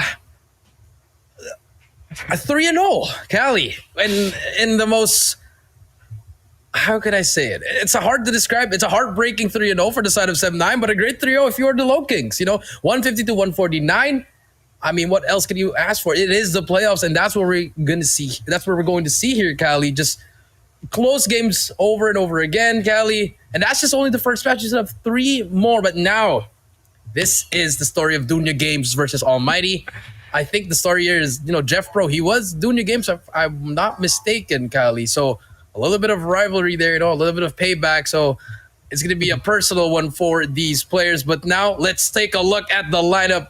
The second best team in Garena, which is the Almighty from Singapore. We have Incendio, Heaven, Shut Up, Irfan J, Alip, and Jeff Pro. These boys, they've made it through a lot of adversity as well. One of the best records in group stage, Cali, but now it's the playoffs. They're gonna hit the reset. Let's see if these boys can step it up and play consistently. Yeah, I mean, AMT, the almighty squad, proves to be an even more threat this CGI 2022, Coach Shea. I mean, they finally work on their Hackney Yard, their Kryptonite in their Garena Masters run. Now, this is a solid, I agree, but talk about how most of the team at that time, it is Heaven and Irfan J that's going to be help carrying this team. But I have to call this guy out. Shut Up is now a refined cornerstone for the team. I mean, the guy has 21.5 kills per game at Hardpoint, 24 kills per game at Domination. The team can really rely on him heavily at this point, and he won't disappoint. And for now, I mean, Heaven and Irfan J, they're really good at it. Everyone is playing great, but Shut Up right now, he's got the spotlight. I mean, the guy's just playing lights out here at the group stage, and now hopefully he does so give the consistency to his team to play against Dunya Games here at this playoffs, because it's going to be a challenge going up against Dunya Games, who's 15-0 at the map count. 15-0, crazy map count for the side of Dunya Games. You can see Almighty, they just need to get that first game under their belt, Cali, because I feel like that game number 1 sets the tone for everyone actually. If you want to get to a great start, win that game number 1, because S&D, these guys are the masters of S&D for me, Cali.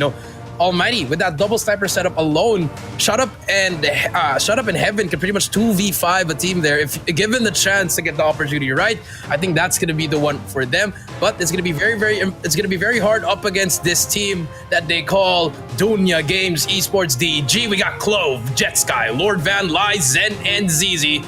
These young bloods, they've always been consistent, Cali. They fell short in the Eastern Championships, but now it's going to be the CGI, a different tournament, a different kind of meta. And so far, they've been shining through with the new players such as Lord Van and Lies. They are great additions to this team. Yeah, I mean, I have to agree. We saw them play on the last 3 days, and they did not disappoint. I mean, the team looks solid with Lies and Lord Van in their current roster. I mean, for now, the player we really need to look out forward to here for DG Esports is Clove, the prodigy, proving to us why he is one individual player to watch out for. I mean, the guy has got 27.66 kills per game in Hardpoint, 21 kills per game in Domination, and 33 kills tallied in their 3 on-air matchup. And one topic to talk about, the guy can slay with the Kilo 1-for-1, Coach Shea, with the CBR4, and at their last game, the guy pulled off a sniper, and he pulled it off with 14 kills. This kid is crazy. He's a prodigy in the making. Probably, when it's all said and done, after this Call of Duty Mobile, if Call of Duty Mobile switches to a new game, if we get a list of the top 10 players, he's definitely in the top 5, Clove, for Garena. So, gonna be very interesting what they can do here. But so far, DG boys, they need to step it up here against Almighty. Not an easy task, but that game number 1 is gonna be very crazy. It might just come down to the wire. 150, 149, Cali, but the maps and modes going to be very, very interesting what we're going to see. But before we go in there, don't forget to like and share the page, guys. Hashtag DG or hashtag Almighty. Type it down, support your team. But now, Almighty, they're going to lose the coin toss, and DG, they're going to win it. So Purifier and Takeoff going to be banned for Almighty. Sparrow, Hackney are being banned by Dunya Games. So again, a repeat of the first game, Cali. Hardpoint on Raid, Search and Destroy and Standoff, Domination Summit, Game 4. It's going to be Hardpoint Crossfire. In Game 5, it's going to be S&D on Fire Range. I like the picks for both these teams. And, and I like it from DG. They know that if they don't pick Raid for map number 1, Almighty, they're going to use that for S&D. So I like it. They made it use for that game number 1. It's going to be a 50-50 for both teams. I mean, it should be a 50-50, but I really have to agree with you. I love the map picks for both ends, but I also love that Dunya Games is playing with their strength. You see there at Hardpoint Raid, they are 100% win rate. They beat Smart Omega at this raid map. And of course, at that Domination Summit, currently standing 2-0, still undefeatable at Summit Domination. And as we go ahead, if we do see a map number 5, I feel like that's going to be a 50-50 for Almighty and Dunya Games. But, you know, I love the first 2 map picks for Dunya Games. But for Almighty, you know, you're going to be playing against Dunya Games Element on this best of 5 series, so they really need to step on that gas pedal and just try to pull away as much as possible right from the get-go to just kind of get that lead and of course that momentum swinging on their side.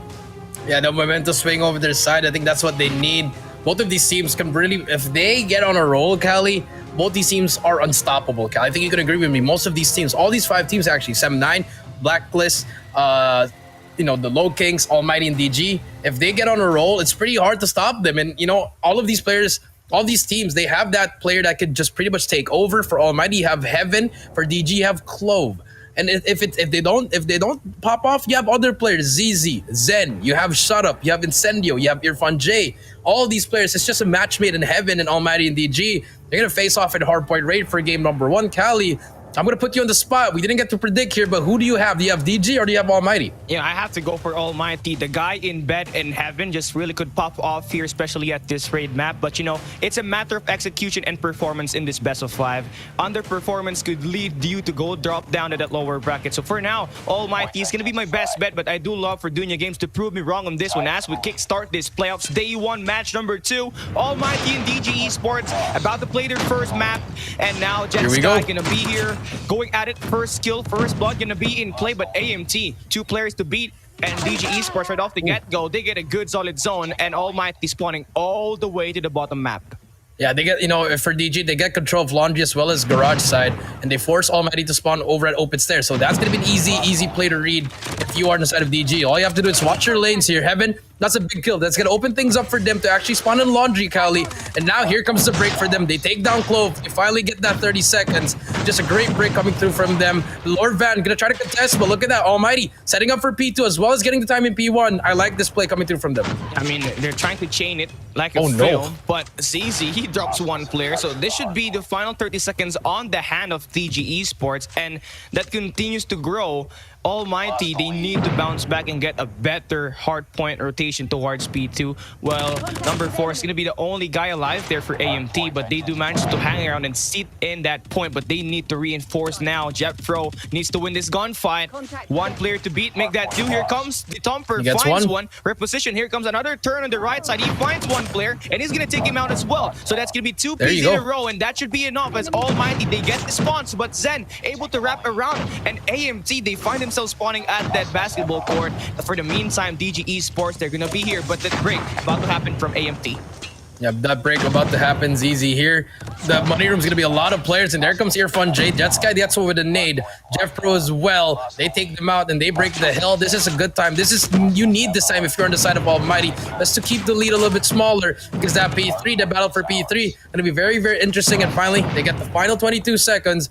Keep the lead a little bit smaller, but look at the rotation, Cali. If you look at the map, number 4, he's gonna be in a big gunfight there. Jet Sky gets taken out. Last player to beat inside the other side is gonna be ZZ, Cali, and the spawns have been flipped.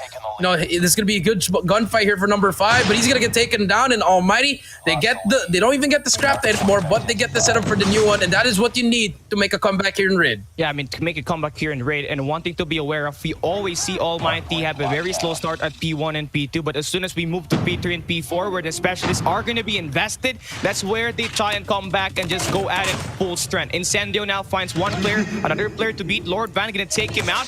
20 more points for Almighty, and they're going to get this. The hardpoint contested, but not for long, as Almighty, they're going to be going at it with a defense. Zen finds 1, opening up the gym control, but for the meantime, with AMT's defense, DG Esports entries are kind of anticipated, and they're having a rough time.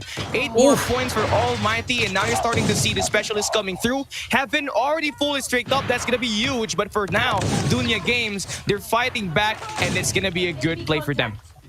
Give a good play. Irfan J, last player left to contest. Irfan J just trying to stay alive, but the Thumper is going to take him out. There you go, 65 to 52. The pred comes through a little bit early pred for me. Cali. Not really the best way to use it for Heaven, but I guess he was trying to earn another one. But look at this. Hunter Killer might help this player out. Incendio, there you go. Heaven takes the player down. Shut up at the back. Big gunfight here for the spawns. And Shut Up wins that gunfight. That's very huge, Cali. But look at Kitchen. Kitchen in Money Room is going to be very important. So Shut Up again in another situation where he needs to win this gunfight. He spots him there with the tree. Gets another player. Unfortunately, slides out. Jet Sky. They look at that spawn, Cali. They just spawn on top immediately. And here we go. The break might just come through. Jet Sky unfortunately misses that shot, but the sentry gun's already invested as well. And Cali, this is what you wanted for ALMGHTY. Make them just spawn on top. Make them go one way. Let Jeff Pro handle the one at the back. And this is what we're gonna happen. 4 down. And so far, Jeff Pro, he spots another play. ZZ. He makes them spawn there. Another good play coming through from ALMGHTY. Let's see if they can get all this time. But so far, back-to-back hills, Cali, just milking a lot of this time. I mean, Jeff Pro is doing a great job right now, dropping all these players as he takes his It's all way. ALMGHTY. Also drop bodies in Oh the my game. God. Right now, this guy's on 3 in a row with that kill of 1-for-1. Finally, gets taken down by Jet Sky. And a lot of the effort plays there for ALMGHTY, keeping DG Esports to attack in only one angle. But now, that final bit of contest came in too late for DG Esports, and ALMGHTY, they are now down here with the lead. And now we move into P5, where it's ALMGHTY that's going to have a good setup. But Clove finds 11 kills to his name already. And we need to see more from them if they do want to get this game. Hardpoint opening up, and that's going to be AFD inside. Clove going to get taken down. And I love the plays from ALMGHTY, keeping this mid control in their hands. my with God. number 5 Incendio controlling in that anchor. Yeah, I mean, you know, pretty much for P4 and P5 is all ALMGHTY in the kill feed. Yes, you're getting constellation kills if you're DG, but not the important kills to get him off the hill, Cali. It's just always them getting, killing them in the end of the hill, Cali. And so far, here comes Zen. The contest comes through, and finally, DG, a little bit of life there. Okay, they're trying to make the play. ZZ just trying to stay alive. The spray comes through. He finally takes him out. Gets the control for now. 25 seconds. This is huge for them. ALMGHTY leading the game. Incendio as well. He's going to get taken down. And this is a contest. And if you're ALMGHTY, you can give this up. Focus on that laundry. And that is what they're doing now, Cali. But even though they're focusing on the rotation, they still get the time off the hill. And if you are ALMGHTY, this is very, very good. You're closing into 150. And if you're DG, you need to get this P1 big gunfights out. The pinch just might happen, Cali. Player 3 and player 2. Here we go. Laundry as well as Driveway and Heaven takes down 2 players. 3 down for DG. Last player alive. It's going to be ZZ. He gets 1. He gets away with his life. But so far, Shut Up takes him up. But look at that. The spawns are in favor of DG. And the spawns are in favor for DG, and they are in line to get a lot of time here at this hard point number 1. You see ALMGHTY all the way to the very bottom, but now they're starting to invest. You're going to see that Dragonfire going to be used, so that's going to be giving out the general location of DG Esports as soon as Dot gets removed. But for the meantime, with all this time soaked by DG Esports, we need to see a play from ALMGHTY in multiple angles. Not attacking only one dimension, they have to attack in multiple ways. And right now, Irfan J, Clutch King gonna find one, takes one out, gets the second against ZZ, and that's gonna be a good break for them. One more player to beat, but Lord Van gonna be here to find another kill. But for now, DG, they find themselves away from this hard point. ALMGHTY, this could be time under their belt. Heaven already 22 kills to his name, gonna get taken down, and the game is still not over. We're moving into the next rotation. It's a battle for spawns, a battle for that P2. Yeah, here we go. 139 to 136. And again, Annihilator. What? Oh my Jesus Christ. That flick gets the second one. Gets the third one. Clove. He wants to win this game. And there you go, DG. 10 more points. Can anyone contest the hill? And there we go. The first battle's going to be in front. The contest comes through. Clove misses that shot. Doesn't matter. Can rechamber. And DG, they just won this game with that Annihilator. DG, 150 to 136. Game 1. Goes to them. I mean, he made the play at the back. They pretty much shut down 3 players. Cali. He went, I mean, that's how you use an Annihilator. Earlier, we did see PJ, and now we see Clove just kind of win it here at the respawns. And again, you really have to say it.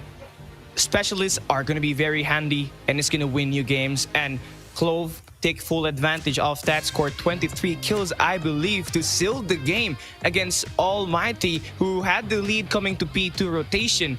But, you know, DG Esports, they got this victory, and now they got the momentum swinging. Could they potentially have it in once again at the next few games? And ALMGHTY, that's a devastating loss from them. Yeah, devastating loss.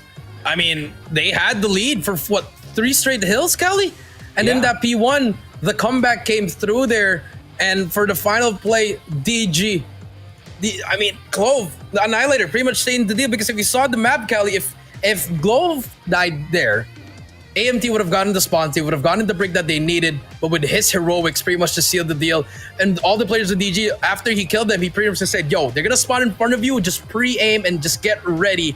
And here we go, Zen, our MVP, 27 kills with 3,410 points. Cali, DG is on top right now, but it was such a close game. AMT could have won that, Cali, but that P1 and P2 rotation was pretty much the one that sealed the deal. Let's take a look at the highlights. I mean, the first two hard points, it was just a pretty back and forth for Dunya Games and ALMGHTY. Everyone was just winning their gunfights. Well, Dunya Games, though, one thing to be aware of, they had a great start moving to P1 to P2. But when ALMGHTY started to come through with their Annihilators on that P3 to P4, that's where they eventually pull away with the lead. And this was the play here. You know, ALMGHTY, they got the break at this P1 reset, but it's not enough because Dunya Games, not only do they get this play, this was the winning play. Look at that Dunya Games Clove finds two players, make that three, and my God, with ALMGHTY spawning away, that was just GG's. Map 1 secured Dunya Games. Clove with that dagger. ALMGHTY takes a nail at map number 1. I mean, you know what? Shout out to that person that said that Clove has that gunny.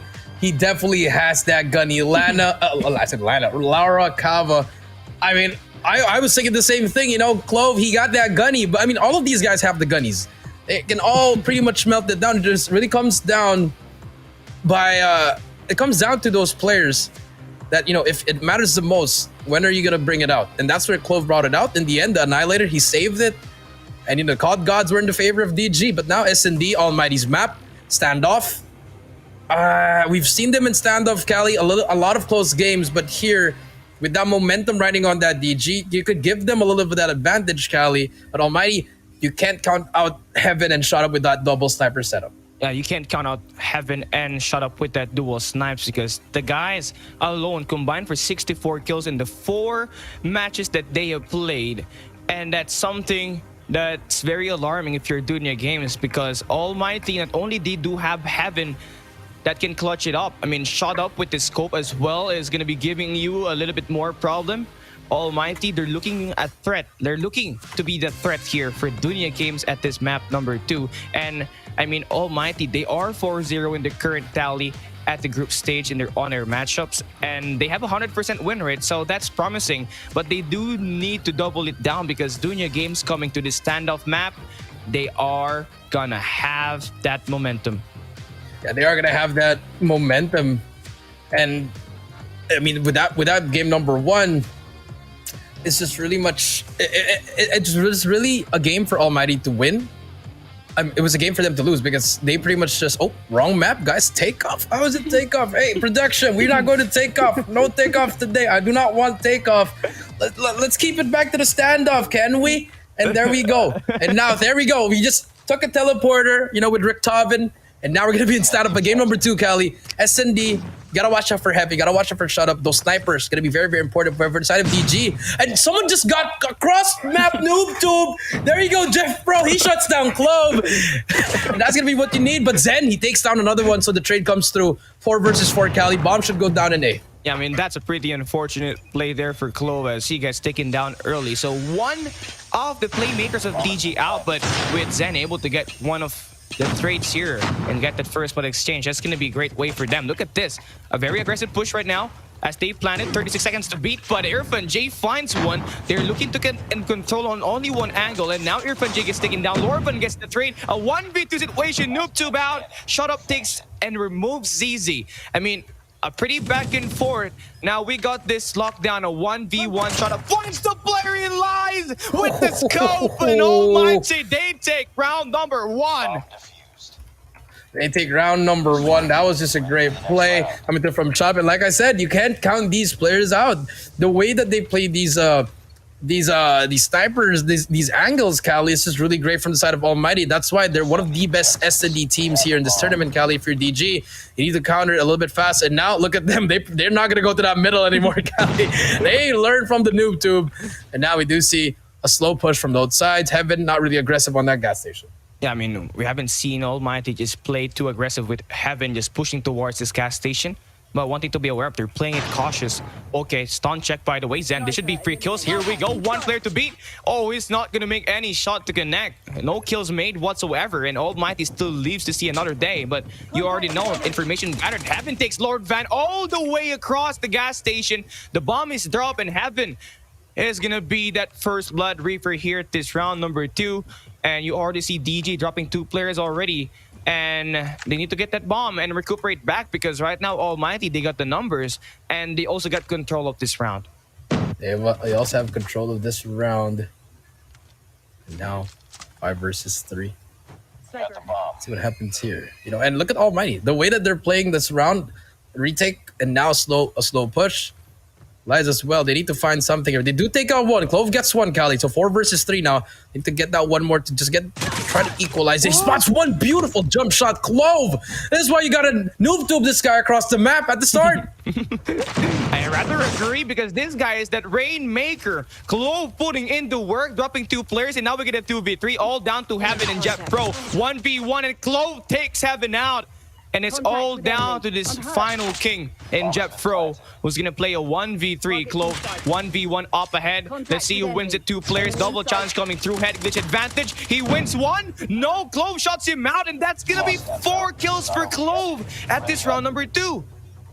Yeah, that's going to be round number... I mean, it was a 5 versus 3, Kali. And all of a sudden, it just turned around. Just great plays coming through from DG. The adjustment period came through there. That's mid-round adjustments, Kali, and how they apply it really fast. And now the Thumper almost takes down that 1 player, but the lightweight helps them through. But there's going to be 2 engagements inside. ZZ takes 1 down. Clove goes down. Irfan J gets 2. Lies gets the trade, but there's going to be Irfan J on that corner. The Thumper comes through. He takes down 2. That's how you use it. Now it's all up to ZZ to 1 versus 3 with Bomb being down. Wow, a lot just happened in just the first 30 seconds, and you already see Dunya Games already down to their last player, and ZZ already thinking what happened to his teammates. Well, eventually, ALMGHTY, they take them out. So that's a pretty nice response for ALMGHTY after losing that heartbreaking 5v3 situation towards round number 2. And now number 5 and ZZ going to wrap around towards yellow building, and it's going to have to go with shut up front first if he do want to rotate all the way to the yellow building. But nope, it's going to go towards this Grannies. I mean, the bomb not really in a very friendly place, I'd rather say. And now, here comes the first engagements. Jet Pro with the Thumper. Here's gonna line them up, and that's gonna be an easy kill. That's all you need. Any day. And ALMGHTY, they take that round number 3. Take that round number 3, and look at that. Back and forth we go. No, they're not giving an inch to DG. Yes, they lost that round too, Kali, but they immediately did something that was very, very good, which is the defense. They stacked that A side because they know they're going to go for that rush. Now ZZ. Oh, I think he spotted that player. Did he spot that player?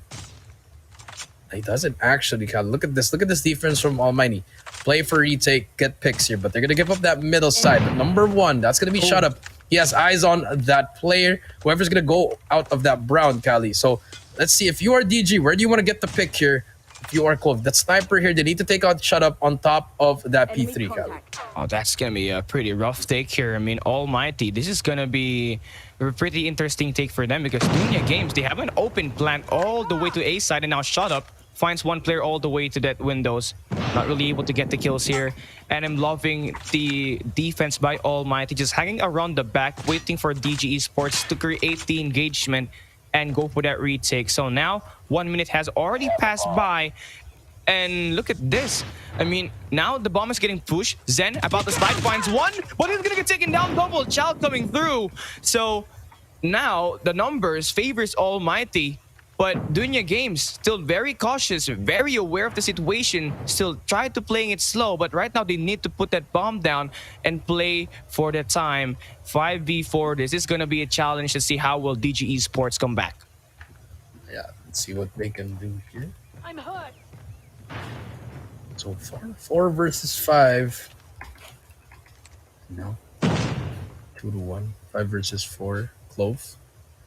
Bomb's gonna get down though, Cal. So no Thumper, no wall. I think the wallback can still happen here unless you have that holder. But now he's gonna Clove gets 1. 4 versus 4. Shot up takes down Lord Van. Irfan J was easy, gets taken down as well. Double kill, but Clove is still there. He's still alive. Lies gets taken out. Shot up with a no scope. Last player, Clove, he gets ripped off the heady, and that's gonna be a defuse for them. Almighty, a great retake. Yeah, great retake. And you already know you're feeling it. DG Esports is feeling the scopes. Shut Up and Heaven just going at it back and forth with the kills. And Almighty, they only need a little bit of help from, of course, Irfan J in that last round to just kind of seal that victory. But if you're DG Esports, I mean, that last round playing it slow did not work. So they need to just find some sort of adjustments to counterattack Almighty's attacks. And it's going to be a top challenge for them. But look at this. Almighty on the last round created a very passive play, and this time look at the aggressive defense that they have towards A. Number 5 and number 4 guarding this cubby, and of course the tanks, and they also have a player guarding that back alley. They have everything locked down, and this is gonna be a great defense. Let's see how Dunya Games can break it, because right now still not making any move. First 30 seconds already passing by, and still no contacts. But Cloak finds one already, but with that gun spraying, already see it.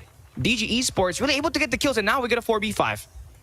Yeah, 4 versus 5. You see Lord Van, he takes down Irfan J.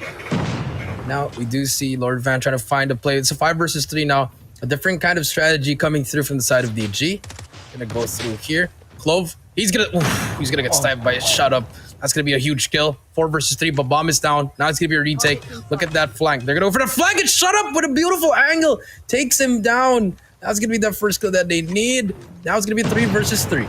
Yeah, all tied and equal on the numbers, but the bomb has been down, and Zen dropping Heaven. That's going to be a huge play for them. The numbers not really favoring our boys from Almighty, but Jeffro finds one. Another contact coming through here. Lies is going to be the last guy standing. 18 seconds needs to buy the time, and Shut Up about to take the attacks. Lies, he picks, he boosts, about to remove. No, he's the one that gets dropped immediately. Shut Up with the play, and consistently Shut Up has been the highlight player for Almighty in this search and destroys, and at this first 5 rounds already got 9 kills, and this guy continues to prove he is one refined cornerstone for Almighty.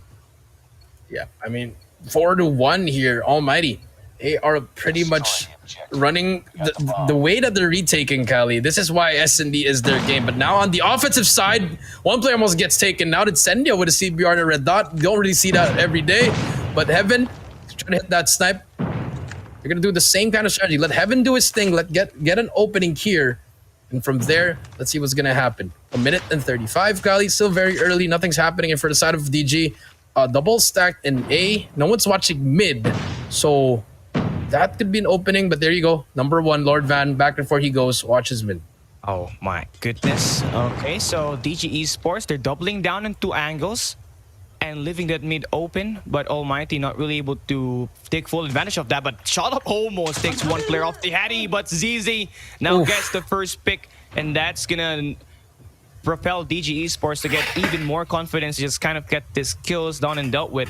You see Almighty already in the tanks, but this is going to be a top fight for them. Number 4 in Zen and number 2 in Lai is going to be there defending. It's going to be a total good factor for a team to get this, but with him down, that makes it a 3v5 situation. Heaven picking. He finds one player, connects, drops Lord Van. 2 more players, he spots another in Lies. He gets taken out. Oh my god, last one. Sten. 1v1, here comes the pistol. Needs to play with his life, but his teammate gonna pick that kill up, and now they get to push all the way here at this A bomb side, but he's gonna lose 2 players in the process. And now, pinch play coming through. This should be a kill for ZZ, and that's gonna be it. Nice effort play for Almighty, but DG Esports came in with a way better response on the trades. Yeah, great trades coming through from the side of Almighty. They had the one that they need, you know, Heaven with 2 kills, but DG just answered back. They played their time there, and from there, they just got the kills that they need. But look at this rush. This might be a rush. Number 1's gonna be in the middle. That's gonna be Lord Van. He takes down Incendio. Irfan J takes down Clove. ZZ takes down Shut Up. Heaven gets Zen. Back and forth we go. Trades. Lord Van, he spots one. He shuts down Jeff Pro. Lice takes down Heaven, and Irfan J goes down. That was such a fast round, Cali, and that's a round for DG. Oh my god, are we even playing tactical? Everybody's just going at it with the guns. And Dunya Games, I think they found the formula. Just go at it and push the pace. And Almighty, they need to watch out if Dunya Games do that the exact same thing. I mean, they might have it rough, but sudden change of pace after a very fast defense attack from DG Esports. This time they go for a very defensive one, very passive, has to be said. They're looking to play for the retake. And Almighty, that A bombs it is pretty open, but they're not looking to push this yet. Yeah, they're not looking at to push that yet, Cali. Just No, yet. another slow push. Yeah, not yet. But look at Heaven. He's in a very, very interesting position. But if you look at the map, no one's gonna be even near hit those shots. But that one player, number 5, he might just eat that bullet. Well, dude, Heaven, just move it to the right. You can get a player there. But A's gonna be clear. That's an easy plant there, Kali. Heaven gonna go for that stun check. Will not spot anyone. That's gonna give them the call. And here we go. Plan should come through in a retake for DG. Might be a 50-50 because if they lose this round, match point for the side of a DG of the side of Almighty Kali. See what happens here. They're gonna have 3 players on the side. There you go. Bomb is down. 5v5 retake. Oh my goodness. We are about to see history. Here we go. This is going to be the turning point. Oh for my both God, did you this see team. that? Nope, Did you see two that? Coming through, and now Heaven finds one. Nostalgic coming through. Clove gonna get flashed. By the way, Almighty, they got the numbers. And now Heaven drops 2 players. Incendio drops a 1. And now it's all down to Lies. Who's gonna get this live taken by flank. Incendio at the back. And now Almighty, they get match point. Dunya Games. They attack too early. They attack too late. I don't know. What do you think about that, Coach Shay? I mean, that was great. Did you see how many stunts were flying in the air? You had 5 from the retake and they have 5 from the offense. I'm like, bro, that's how you use your utilities. And look at this. Look at this rush again from the side of DG. Shot up. He missed shot from number 1. That's going to be Lord Van pushing through that middle. ZZ gets 1. He gets 2. That's all you need if you're DG. But your Fun Jane shuts down Lord Van and Zen. Now it's going to be 3 versus 3. Bomb is down. Irfan J in the middle. Ooh, it's just timing. If he decides to flank here, could get an easy kill here, but the pre-aim is gonna happen.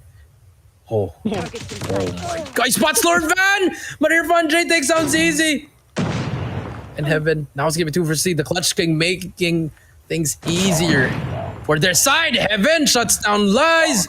Last player is gonna be Lord Clove.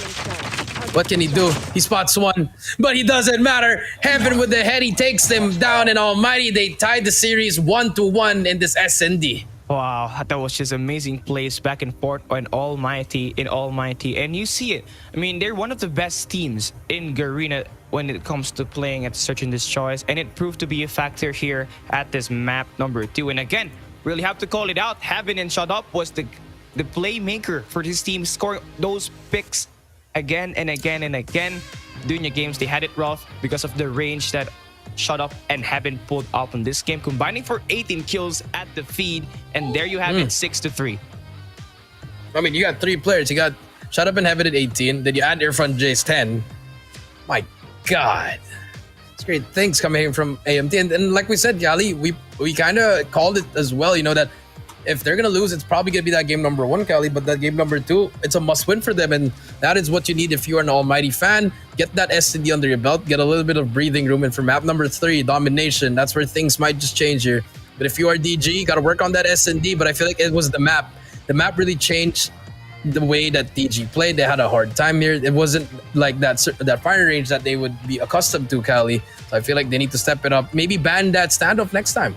Yeah, ban standoff next time, because the last time they played, it was pretty close against Smart Omega. 6-5 all came down to round number 11, and facing against Almighty with Shut Up as the MVP here at the Search and Destroy, they really got a run for their money. And this guy Shut Up 9 kills and was just able to get early picks, seal the game, and go for mid-game adjustments. And for Almighty, that's going to be very handy for them.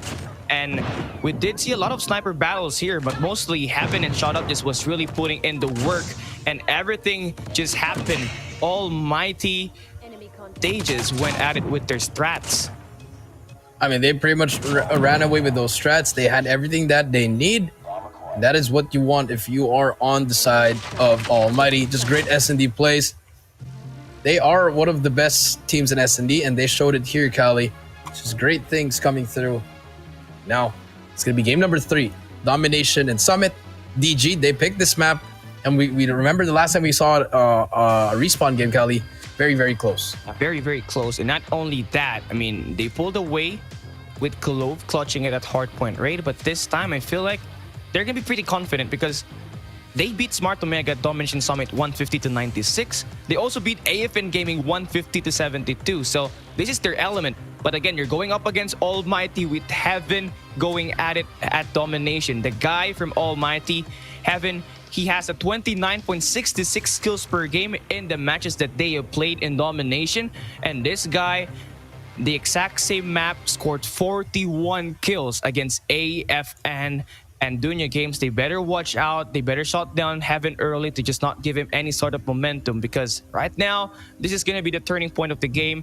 Winner of this map takes the series advantage. And now we are going to start Almighty and DG ESPORTS.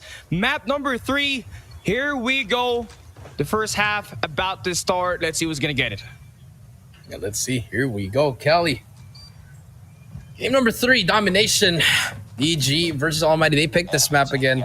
And so far, both teams have won their map picks, Kelly. This game number 3 going to be very, very interesting. What's going to happen?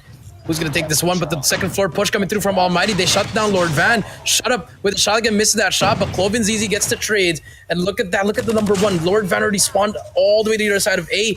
And that just might be an easy A cap. But they don't want to get it yet. They want to get the B flag with ZZ. Defending it on his own. And that is what you need if you are DG. Defend that C flag as hard as you can. They take down Jet Pro. But Shut Up gets the trade. The trip cap might just come through. It's about to come through if number 4 can capture A. And I think with enough time, yes, they do. And just like that, early trip cap on the side of Dunya Games. And what a great start, rather indeed, for Dunya Games, as they are 3 people capturing Almighty on this first 1 minute. And now we're starting to see some life here for AMT. Irfan J drops 1, finds another player on the very top, but Clove takes him out, and you are gonna see the full map control in play for Dunya Games. But AMT is only coming back, but it's no easy task. Dunya Games already get a good solid position all the way to this mid map, and Almighty, they need the break they get in every sort of angles they push. Yeah, they need to get the break that they need. And so far, 31 to 11 is the score. Jeff Pro going to that second floor. He doesn't spot that player, which is number 3. That's going to be Clove. Going to be very aggressive, pushing up.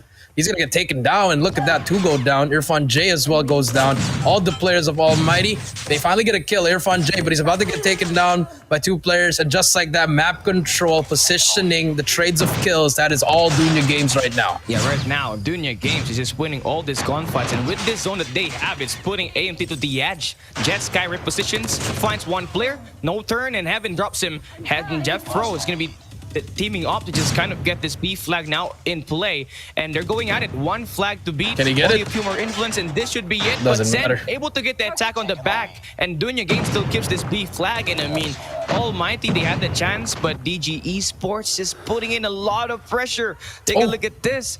We are going to see the push being made by Almighty. They get the numbers towards mid, and I think this should be the chance for them to get this B flag, but at the cost of that A flag from getting captured. A brief moment, triple capture for Dunya Games, but that B flag in the hands of Almighty.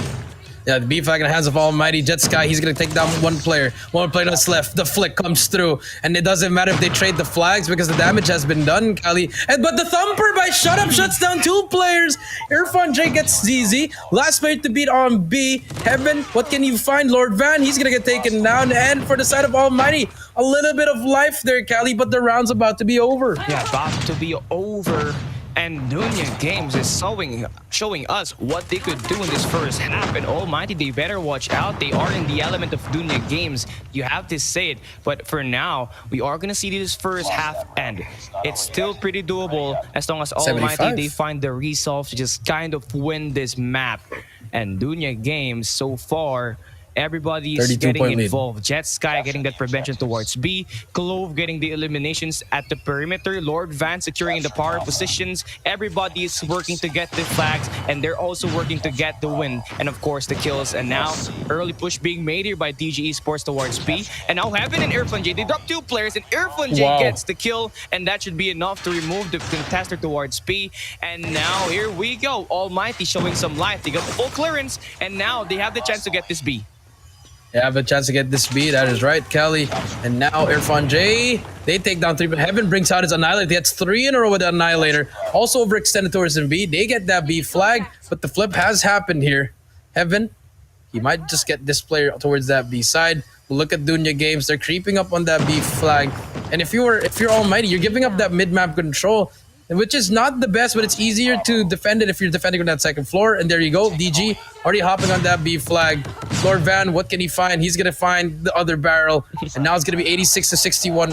And just like that, Cali, the 32-point lead is slowly getting trimmed down by the side of Almighty. Yeah, by the side of Almighty. And notice how Almighty at the first half really had it rough, but when we move into second half, where the specialists are going to be coming through, they were able to just get the break, and they also build up the score streaks. And Almighty, I believe they're one of the best in utilizing their specialists, but as soon as I say that, Incendio gets dropped, and Dunya Games about to attack in multiple ways. Heaven gets dropped, and ZZ with the top floor control. They should be enough. I mean, they got the chance to get this B flag. Zen covering the back, but then again, Shut Up takes him, and that's gonna be it again. The specialist gonna be the bane here for DG ESPORTS in securing these flags. And you already see on the top side of the minimap, there's gonna be a center turret deployed, and Almighty, the defense is strong on this one.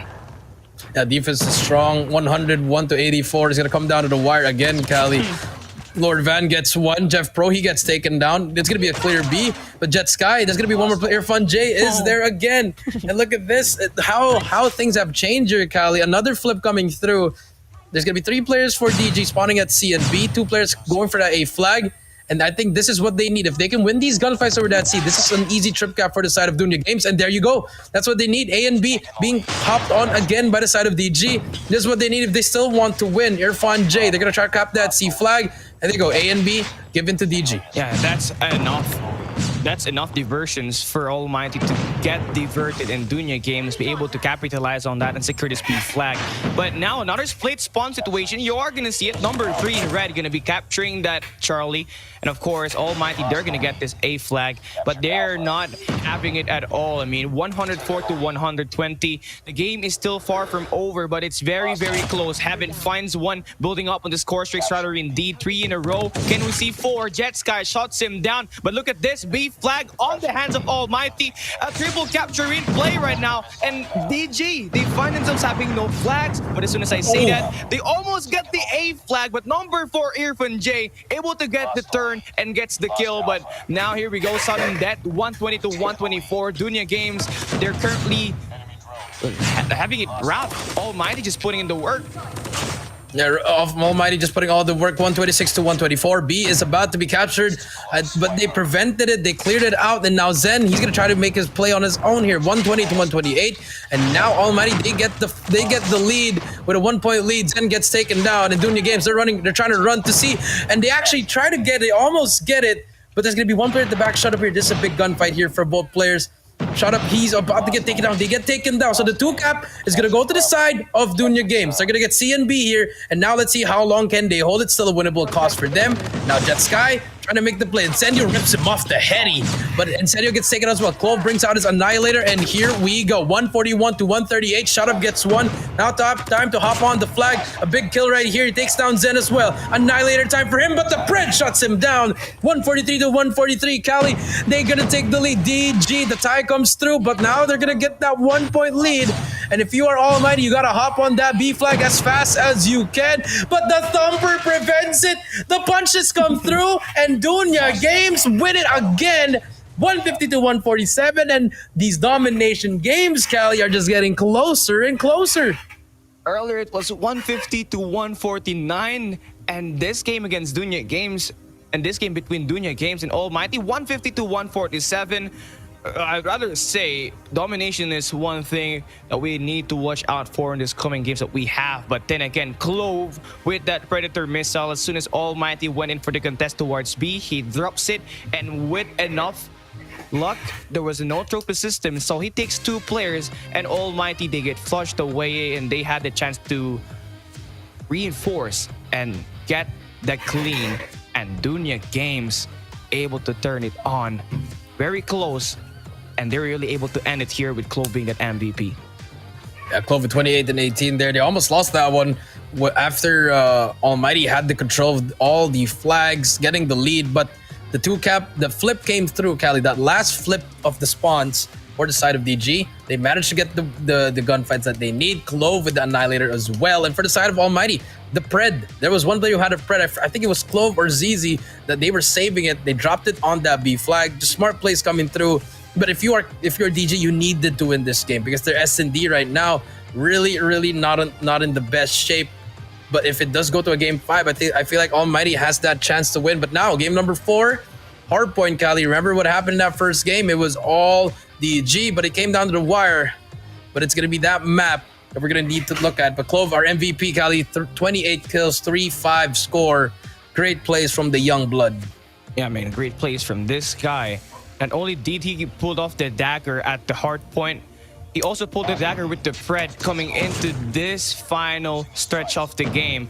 And we did see Dunya Games have it drop on his first few minutes of the game, but they soon managed to turn it around. As soon as they get these 2 flags in play, they're really just able to turn it. Almighty, they tried, but Dunya Games, they just had a better performance. They got better execution, and this was the play, you know. Dunya Games, they're really great at respawns, and that proved here at this first 2 maps that we have played at Hardpoint Raid, where they win 150 to 136, and winning Domination Summit as well, 150 to 147. Now they play Almighty's Element coming. Right up next is going to be Hardpoint at Crossfire, and for Almighty, this might just be 50-50 for me because they went at it against.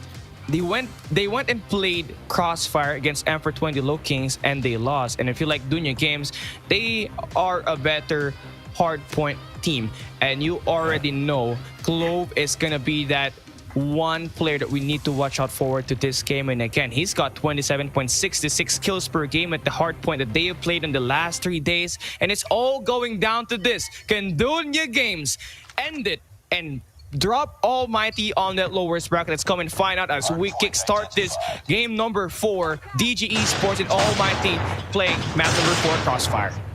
Yep, and this is going to be very interesting because we remember the last time, you know, Almighty, they love this map, but the rotation is going to be very important. And Zen, he shuts down 2 players. That's going to be 3 down already. And Dunya Games already hopping on the hill as fast as they can. Irfan does spot 1. He takes him down. Another player to beat. Clove gets the trade immediately. And this is what you need if you're Dunya Games. This guy is just pretty much getting the hill, killing everyone that he can spot. But finally, Jeff Pro shuts him down. 19 points already. But finally, Almighty, they get that time. But look at the spawn. It's all going to be in favor of the side of Dunya Games here. Double punch comes through, but Heaven shuts him down with the SVD.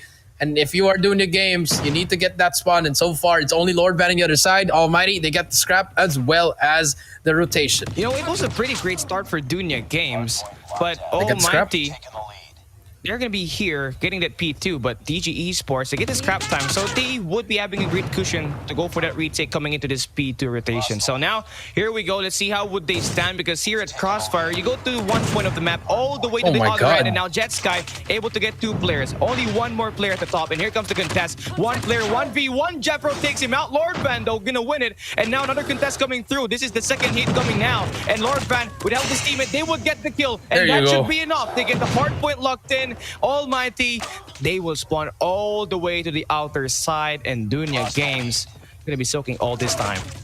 Yeah, all this time, and that's gonna be the one that they need. Shut up, trying to wall bang Lord Van. He gets taken down, but the damage has been done 46 to 17. If you are DG, just keep on hopping in that hill. But shut up, they're just feeding him streaks right now. And if you are Almighty, focus on that P3 already. I know it's only 28 seconds. They need to rotate. They're gonna give up that time, Kali. That's huge time there for the side of Almighty. They're risking 2 hills here, Kali. If they lose that P3, it's just going to be a very, very unfortunate hill for them to lose. But now Zen on the spawn trap. He takes down 1. 3 players already set up on that P3. But number 1, Lord Van, already on that rotation. Big gunfights coming through from all these players. They finally take out Lord Van. DG about to hit the rotation really late. But they're just taking each other's time. And I like this from DG. Not really pushing. And there you go. 2 down, 3 to beat. Now here we go.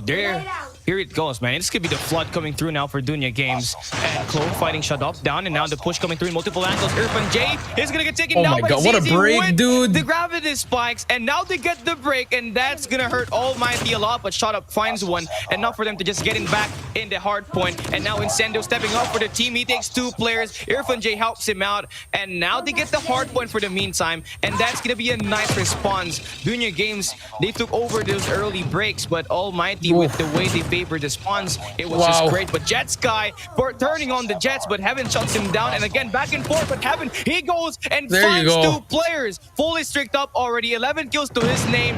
1 player up front takes him out, but Club at the back shuts him down. So Almighty, that was a great kill. And now they have an early setup once again towards P4. And you already know, Coach Ace, you love to say it. Easy to defend, hardest to break. Yeah, that is true. That's going to be P4. But, you know, even that P3, not really the best type of hill for Almighty. Only got about 30 seconds off that. But now this is the hill that they're going to make that comeback. If they get this full 60, Cali, this is where they're going to make that comeback. 103 to 40. Here comes P4. And if you're doing your games, are you going to keep on pushing it? Or do you want to just rotate? Because if you keep on pushing it, you're going to give up a lot of streaks for the side of Almighty here. 1 to 2 pushes is all you need. But here we go. Dunya Games working on the right side. Jeff Pro staying alive here, making sure his teammates are there. Clove as well. Lord Van trying to make the play. There you go. They take out that anchor, and that just might be the push that they need. A little bit of waiting. 30 seconds left, and here's the break. Yeah, I mean, routing to the back and routing to the front, and this is gonna be it. Dunya Games, they find That's themselves what they need. Oh my God. like a How do you... film as they What? create the break. Look at this final 20 seconds. There should be time under their belt, and Almighty, 20 seconds is enough for DG Esports to accumulate and be a lot more near to the finish line. So now, 9 seconds here. Almighty, they get a great setup moving towards this P5. And one thing to be aware of, that XS1 Goliath, I feel like that's going to be a winning condition for them. Now we are going to see Shot Up going at it, finds one, but gets shot down coming to the next one. And Dunya Games, somehow they find themselves inside a hard point. 20 more points for them. Almighty, this is it. This is the end. They need to get this now. They're facing a brink of extinction. They're facing a brink of the elimination. That's the term that I'm looking for. And now with them suddenly getting the zone of defense, I feel like this should be it. But Dunya Games, take a look at this. They have a lot of smoke, so just kind of close that gap down. But Almighty, they still on the hard point. It's on the hard point, 130 to 100 already, and this is such a hard hill to break as well when you have that Goliath. But here they come. Lord Van gonna go in. Heaven shuts one down. It's gonna be ZZ trying to make the play. He's gonna get taken out. Goliath still alive here. 130 to 110. They're gonna be able to tie it up here. I do believe, or at least get 2 points closer, Cali. But with just like that, that P5 was very, very huge for the side of Almighty. But ZZ, he takes down one, takes down two. Heaven gets the trade though. 130 to 129, Cali. And now it's going to be the fight for that P1 again. And remember, the last time it was there, it was all DG, 20 more points. Both teams nearing the end. Jeff Pro, what can you find? And if you are Dunya, you need to end it now.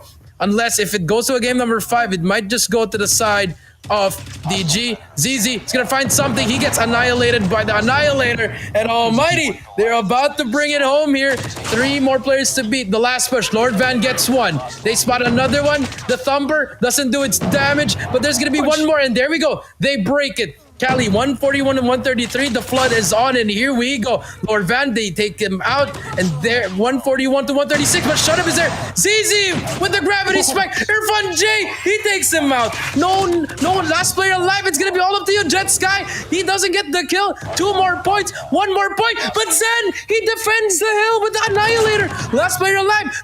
Van gets one, but Jeff Pro, he's still alive, but ZZ gets it. 4 more points, and I think that just might do it. 2 more points, no one is near. DG, they sent Almighty to the losers bracket, and another thriller of 150 to 149. That's gonna be the second 150 to 149 today. That's how it's gonna end. I mean, Dunya Games, they clutch it at the end. A lot of exchange hands with the fist. And you really hate to say it. It was not the gunfight that was involved. It was the fist at the end. Primal 1v1. It was really all going down to that final few seconds, that final few rounds. And Dunya Games, they outlasted AMT fighting for that P1, and it was a total team effort. AMT, it's gonna be a rough patch once again for them, because at Garena Masters, they get sent down early. And here this time, they're looking to face the same thing. History repeating itself for AMT, but Dunya Games, it was dang close, but they managed to get the win. I mean, they managed to get the win. And another thriller. I mean, it's just really hard to like. I mean, we've been seeing it's only been 2 matches, Kali, and we're already done with the second match. You know, look at the stats here. Heaven with 23, Jeffro with 22. You know, you can't blame Almighty here. They pretty much did what they had to do. And looking for DG, Jet Sky was 9 and 23, but it was ZZ and all those players who made the plays. Zen with the punches came through. I mean, just they were 1 second away, and then the last contest with the Annihilator, Kali, really changed the whole series there. Zen, your MVP, 21 and 2-8 score. It's great plays coming out from Dunya Games. They're going to be the one moving on to the next round, Kali.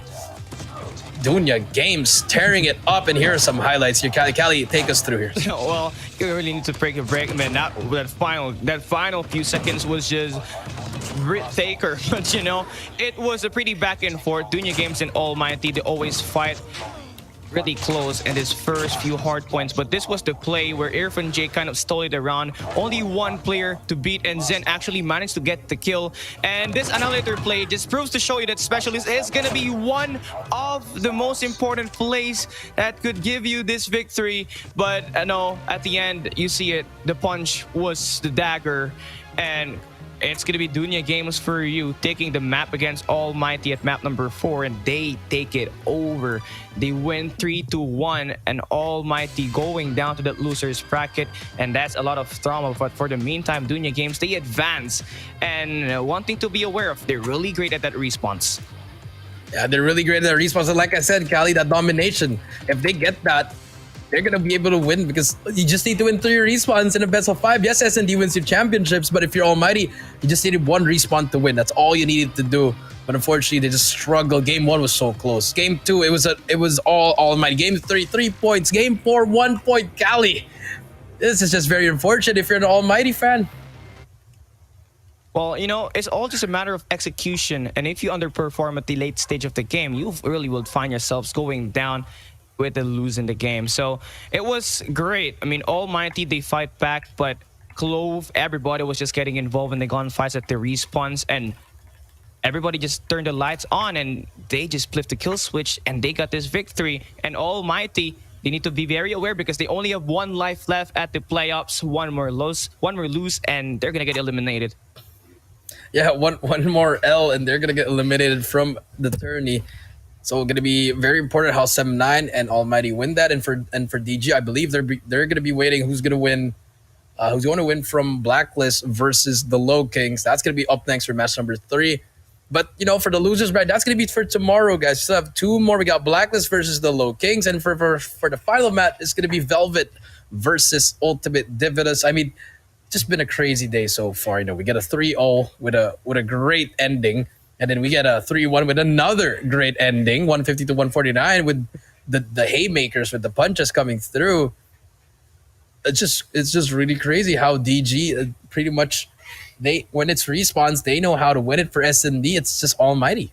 Well, you know, it's a total good contrast there. I mean, Almighty, they're great at search and destroys. They are good at tactical gameplays, but Dunya Games, they're known for their bashing their heads inside at Hardpoint. They just play it excellent. You know, respawns is their main thing ever since that Eastern Finals, and that's one of their prize pieces as a team. That's their personality. They are that spawn specialists for Indonesia, and they did not disappoint here today. Now they hub drop Almighty. The revenge is done, because the last time this guy went head-to-head, they actually played on Garena World Qualifiers, which was all down to the line where eventually Almighty, they 3-1 Dunya Games, but here this time it was the opposite. Dunya Games 3-1 Almighty, and now the score is equaled and it's quits. So now it's gonna be pretty close here, but you know, the game right up next, it's gonna be pretty interesting. Yeah, it'd be very interesting. Blacklist International Ultimate versus M420 LOWKINGS. That's gonna be for match number 3. We're gonna take a short break. When we get back, that's gonna be match number 3. We've taken the lead. Target in sight. I'm hurt.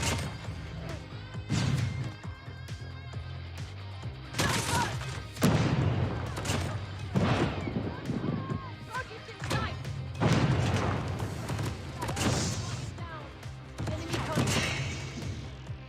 Enemy contact. All are taken down.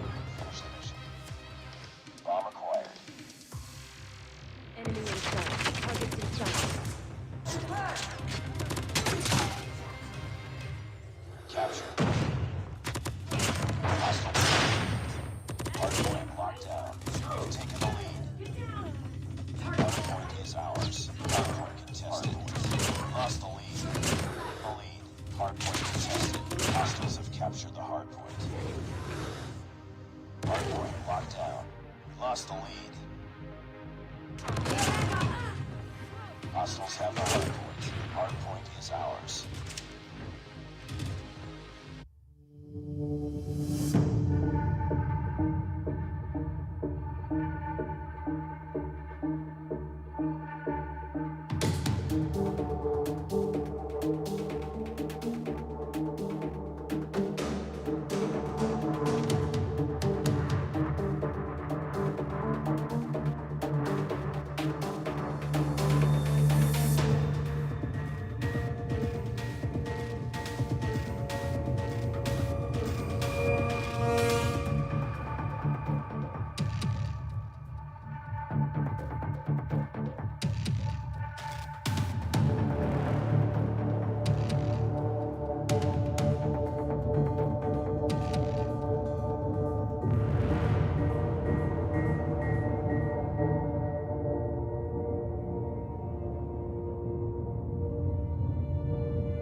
Championships finally reign supreme.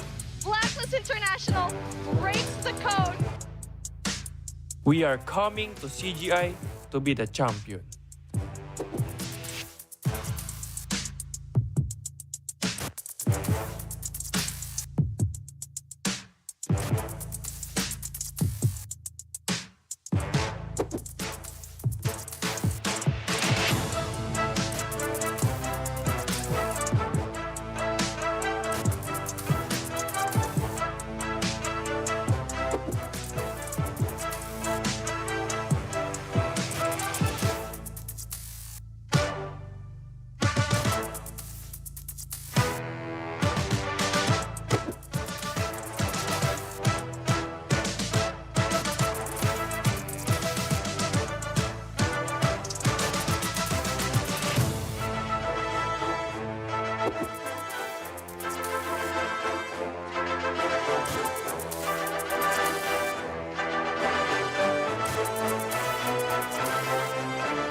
Ladies and gentlemen, welcome back to CGI 2022. The first two games are on a ringer. 3-0, 3-1. We could potentially see a 3-2. But by the way, I'm Cali Gaming and down here at BVV Jericho. Coming right up next, AMFOR20 LOWKINGS and BLACKLIST International about to play one hell of a game. I mean, the last time this team played, it all went down to a best of 5. Game number 5.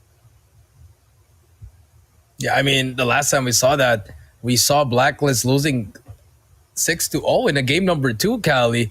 And then all of a sudden, they were one win away, the LOWKINGS. They were up 2-1, but they lost that game number 4 in Summit.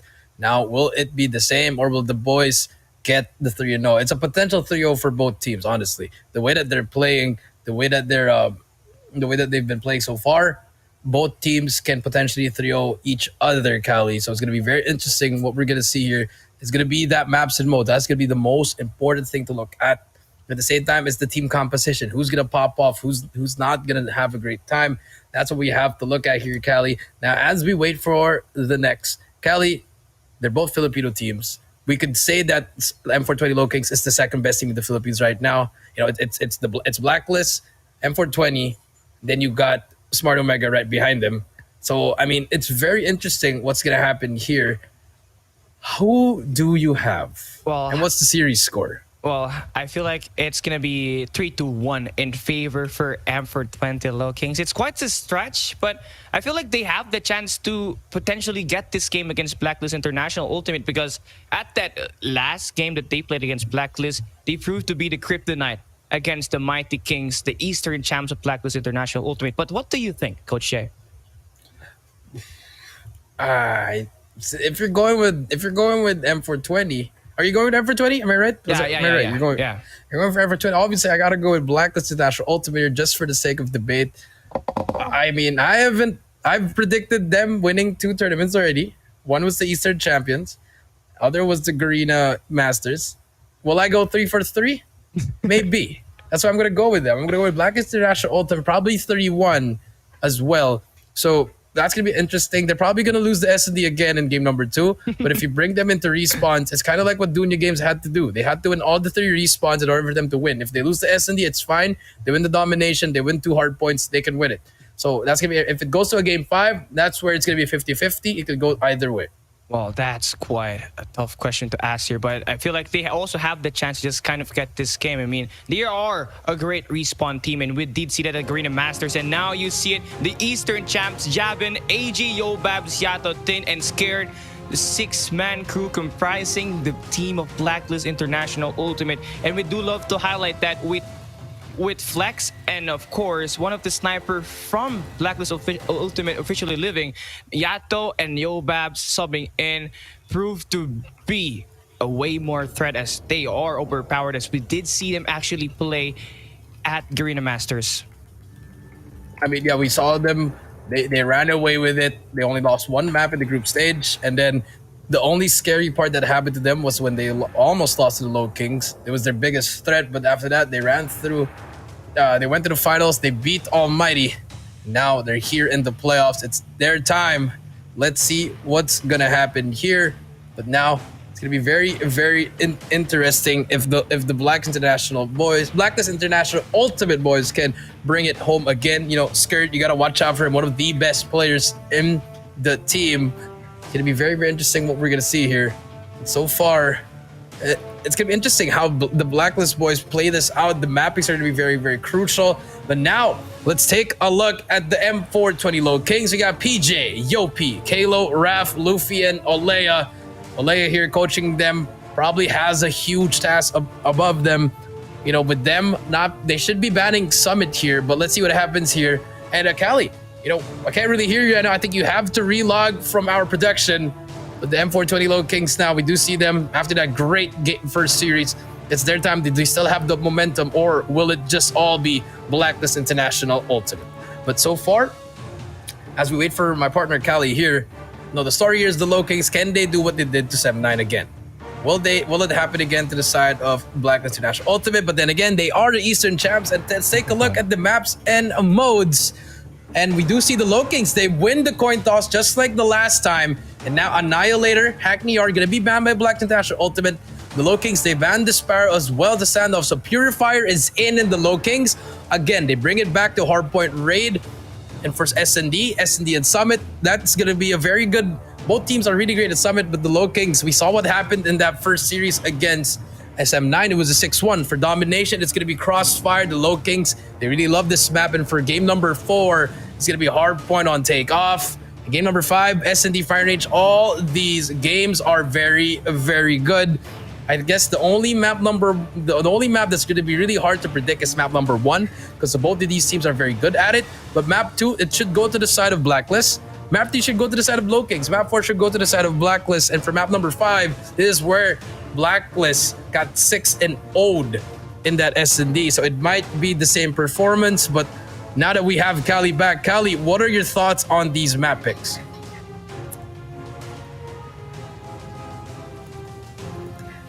He played at Garena Masters with M420 LOWKINGS actually having to pick 3 maps. They picked 3 of their best maps: Hardpoint and Raid, Domination and Crossfire, and of course Search and Destroy at Firing Range. And of course for BLACKLIST International Ultimate, the last time they played Domination Crossfire against LOWKINGS, they lost. So LOWKINGS is gonna be one of the crucial piece that they need to win here if they would want to dethrone BLACKLIST, who is currently sitting at the top. But for the meantime, for BLACKLIST, them picking Search and Destroy, Summit, and Hardpoint Takeoff, I feel like it's a bit of a challenge. I mean, Summit earlier, M420 LOWKINGS, they beat Sem9 6-1. And at Hardpoint Takeoff, that's going to be one of the best map picks for LOWKINGS overall when it comes to playing Hardpoint. And eventually, you are going to see them. They shine at Hardpoint. They have really made it far. I mean, at 2.57 team KD overall when they play Hardpoint is enough to convince me that they could actually take Hardpoint Takeoff in this Hardpoint raid. Yeah, I feel like with that Hardpoint raid, that's gonna be the one that's really tough. Like I said a while ago, Cali, both these teams love this map. But so far, for the next 4 games, if it does go into the wire, I feel like it's gonna be very easy for Blacklist to take over that. Actually, no, Takeoff, it's a little bit 50-50 as well. When I look at it now, both these teams, they love this Takeoff map as well. So that Crossfire, it's gonna be the pivotal one. But now, let's take a look. As we can see, that there's not me and Cali. We are not there. But now, production, kindly put it back on us. But yeah, Blacklist International Ultimate, as well as M420 LOWKINGS. Game number 1 is gonna be a banger. Cali, I think it's gonna come down to those small plays again, just like what we saw in DG versus ALMGHTY. And yeah, I mean, Blacklist International Ultimate, everyone can pull out with the play. And if you're M420 LOWKINGS, I mean, they got to rely on these 3 heavy, hard-hitting players. I mean, Yopi with 22 kills per game, PJ with 23.66 kills per game, and Luffy with 19.33.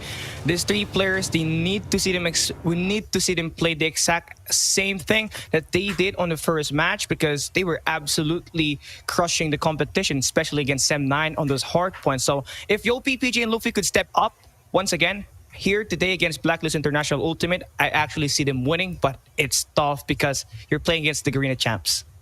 Yeah, you're playing against the Eastern champs, the best team in Garena. It's gonna be very interesting what we're gonna see here in this first game. 1, is it gonna be M420 LOWKINGS taking it away, or will Blacklist set the tone right? And from there, they're just gonna keep on going and going and going.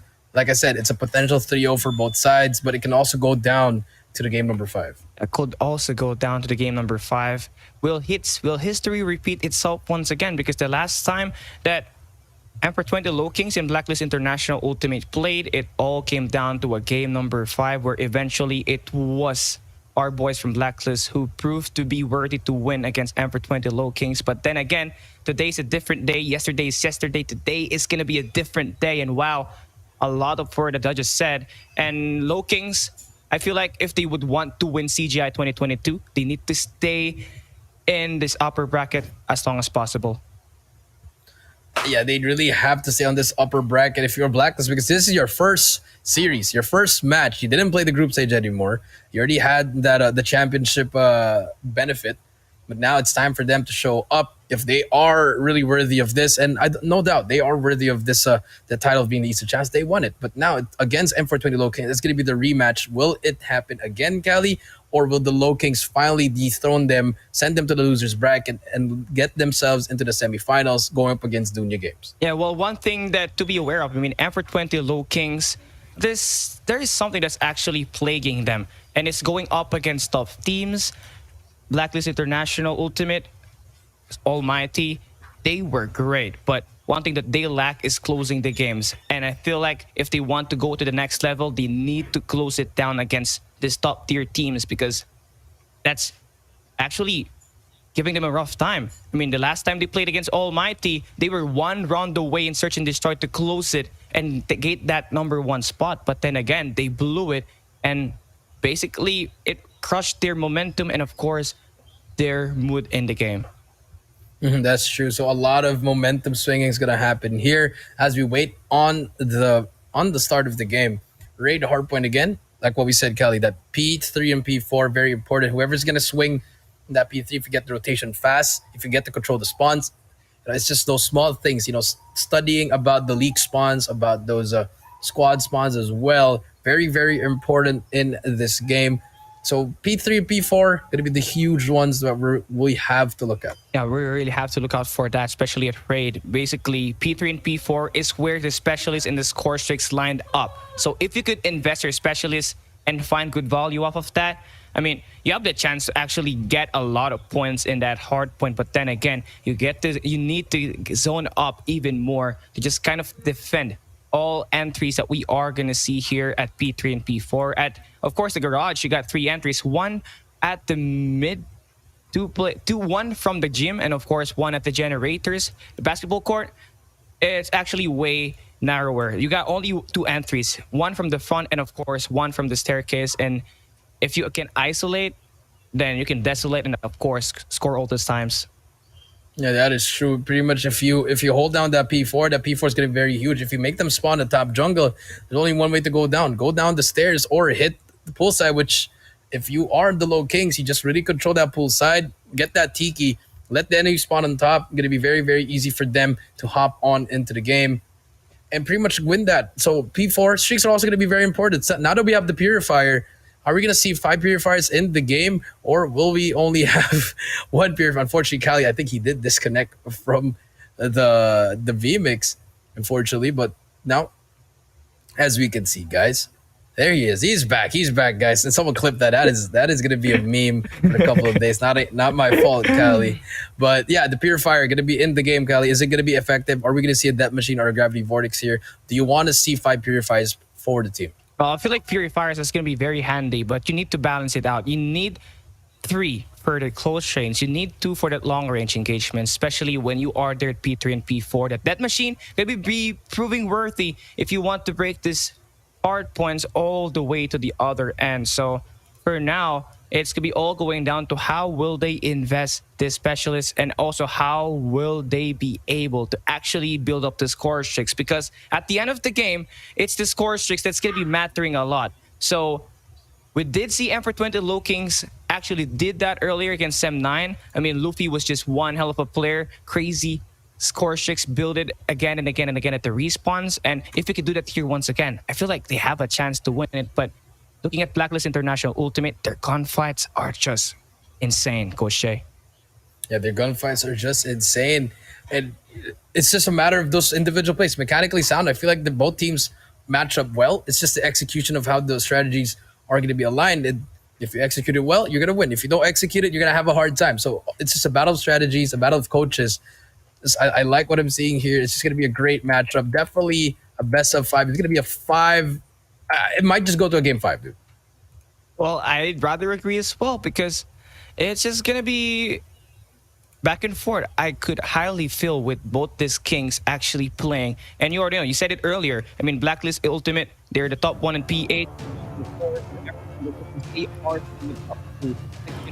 BLACKLIST International Ultimate. And now we get to play map number 1, and that's going to be M420 LOWKINGS and BLACKLIST International Ultimate. About to play their map number 1. Let's come and find out what's going to happen as we see the teams about to start. 3 seconds is gonna be the final few seconds, and now we get this started. Here we go. This is gonna be a great start for BLACKLIST International Ultimate because they get the chance to get that laundries, and now they have already made their way. PJ gonna find one already inside a hardpoint. Contesting is the name of the game, and PJ swings one more to kill, and that's gonna be a successful play. One more to beat up front, and he's gonna go and eliminate 3 players immediately for this guy, and they get full control. BLACKLIST spawning all the way to the very bottom. Yeah, here we go, ladies and gentlemen. This is it. The LOWKINGS, they get the first time here. And so far, they're just contesting a tin. What can he find? He's just laying down, just trying to contest it as well. Trying to win the gunfights they need. They need to win these gunfights. The close engagement is what they need. Tin trying to stay alive, but unfortunately, it's gonna be the boys from the LOWKINGS getting that early time. And if you are BLACKLIST International Ultimate, that's all you need. The contest came through. Set up for that P2 already, and look at that. Number 1 though, PJ. He's going to be the one flanking already on poolside, trying to get the kill here. And I like this. He's just really slowing things down. PJ, he spots one, takes him down, does notice another player here. Just great awareness coming through. Can he get the triple kill? Yes, he can. Shuts down the spawns. PJ, he still knows there's another player on his right side. He spots him, but Yobobs is there to trade. 35-1, and Yobobs gets the spawn again. And here we go, the pinch coming through now, and that's gonna be a successful play for BLACKLIST International Ultimate. And now they get this hard point. They got 4 players inside, but look at the push coming in multiple ways for M420 LOWKINGS. Yato finds one, able to defend, able to stand this hard point as they take the initial time. And they're gonna find even more. Yato now turning on the Jet, 6 kills to his name already in this first 2 hard points that we are currently playing. And right now, PJ gonna be on the left side. Yato swings, finds one, but Yopi gets the kill. And they get to break this Hardpoint and Blacklist International ultimate. They need to just kind of bounce back, and now the double challenge coming from the back is gonna be working, and it's gonna be able to dethrone and throw away LOWKINGS away from this hill. It's a pretty back and forth, but now you're starting to see Blacklist International ultimate show some fight, but Raph able to get one. Can we see more? And that should be it. That could be the scrap time in the hands of LOWKINGS. Final 5 seconds and ultimate. They only find one player all the way to the speed 3, and this is not looking good. And for 20 LOWKINGS, they got numbers now, and they're going at it. Yeah, there's gonna be one more player to beat. Number 4. What can you find? That's gonna be PJ shutting down Yobobs, 50 to 27. And so far, PJ gets another Hunter Killer. Is gonna be the one that might just save the life. Unfortunately, will get destroyed, and Yobobs takes himself out as well. So huge plays coming through from the side of LOWKINGS. Tin gets a 2-piece, huge 2-piece, and Raph. Here comes the Purifier. He's gonna spot one. Can he find more players? And now, so far, nothing is happening. Raph, he gets taken up by the Thumper as well. 70 to 27, and so far the LOWKINGS taking control of the speed 3. Like we said, Kali, this is the PD that everybody needs. It's both of these teams, they need it. And so far, it's just the LOWKINGS taking every single point. And this is just the first couple of kills, and for 20 LOWKINGS already got the lead in control. 83 to 27 is the score of the game. Final 14 seconds, and this should be time under their belt, but PJ already repositioning, finds one player towards mid, about to reposition all the way to the basketball court. Is gonna find one more player, hunts him down, but Kalo's Hunter Killer gonna drop him out. So the game continues, and PJ is gonna be slaying again and again and again. I mean, 18 kills to his name already. Fully streaked up. One more to beat. Up front is gonna take Jabin out. So that's gonna be one way to push it. Another player in this staircase, and this is going on up there. Here comes the Pred. 2 players up front, takes him out. And Last now one. only 2 players to just slay in the hard point, and LOWKINGS could get this. Yeah, but look at that. Look at Blacklist. It's okay if they get taken up because they're controlling the league spawns. They're making the players spawn inside the hill as well as on top. And this is what you need if you're a Black International Ultimate. It's really hard to counter that one. The Pred does come through. That's 3 down for the side of them. And he doesn't have his Purifier anymore. He's just gonna try to shoot some players down, but so far they get control of it. And the LOWKINGS, the break might just happen. PJ, last player alive, but Jabin finally burns him, turns him into a barbecue, but there's another player that spawns inside. That's so lucky, but unfortunately, Blacklist, they still get control of it. 12 seconds left, and the LOWKINGS, they need to reset. They didn't get a single point of the P4. If you are Blacklist International Ultimate, if you have streaks, you can invest it here in this P5. And this is gonna be huge right now for Blacklist Ultimate. That P4, that momentum could swing here at this P5 rotation. And now Raph is gonna be inside, finding one player out in the mid. And now you see Blacklist Ultimate actually split spawn, so they could get the pitch initiated here as well. But for the meantime, LOWKINGS, they're gonna get this hardpoint lockdown. 50 seconds, plenty of time. And for LOWKINGS, they got the lead now. They have it. They don't need to blow it. And now Blacklist Ultimate, they're gonna be here spawning. And now they take it over. And Blacklist Ultimate, they're gonna be inside, then wrapping around. 86 seconds in the hard point. But Luffy coming with the contest. One more to beat, and it's gonna flush him out immediately as well. It's a pretty back and forth, but for the meantime, LOWKINGS, they're gonna be here. 122 and growing. That hard point is still in their hands. A pretty good zone, and Blacklist Ultimate, they need to bounce back. They need to bounce back. Jabin here with the KRM. Tries to spot the play. The hit mark comes through. Gets the first one. Doesn't get the second one, but Tin is there for the trade. And he gets taken out as well. And the LOWKINGS, even though the guns are just going back and forth, they still get the time here. They're about to reach that match point, Cali. 145 to 84. Should be 144 to 84, Cali. And now the battle for P1. One good break is all you need if you're M420. And if you are Blacklist, you gotta hold on until the next 3 hills, Cali. But so far, the LOWKINGS, they get control. They're about to end it here. Luffy, he gets one. Sprays down with the death machine. Can anyone contest from Blacklist? Yato's inside. They get that last player. Yato, he gets away from the hill. 2 more points. The contest comes through. Jabin gets one, but he gets burned. Last player alive, but the contest comes through. And there you go, Blacklist. They get the hill as well. Yopi's still alive. PJ gets the game-winning kill. 150 to 85. LOWKINGS, they strike first. They strike first, and that's a great way to kickstart this best of 5 series. PJ, 32 kills to his name, and the guy averaged 23.66 kills per game in every hardpoint he played on that group stage, and he's looking to do the exact same thing here.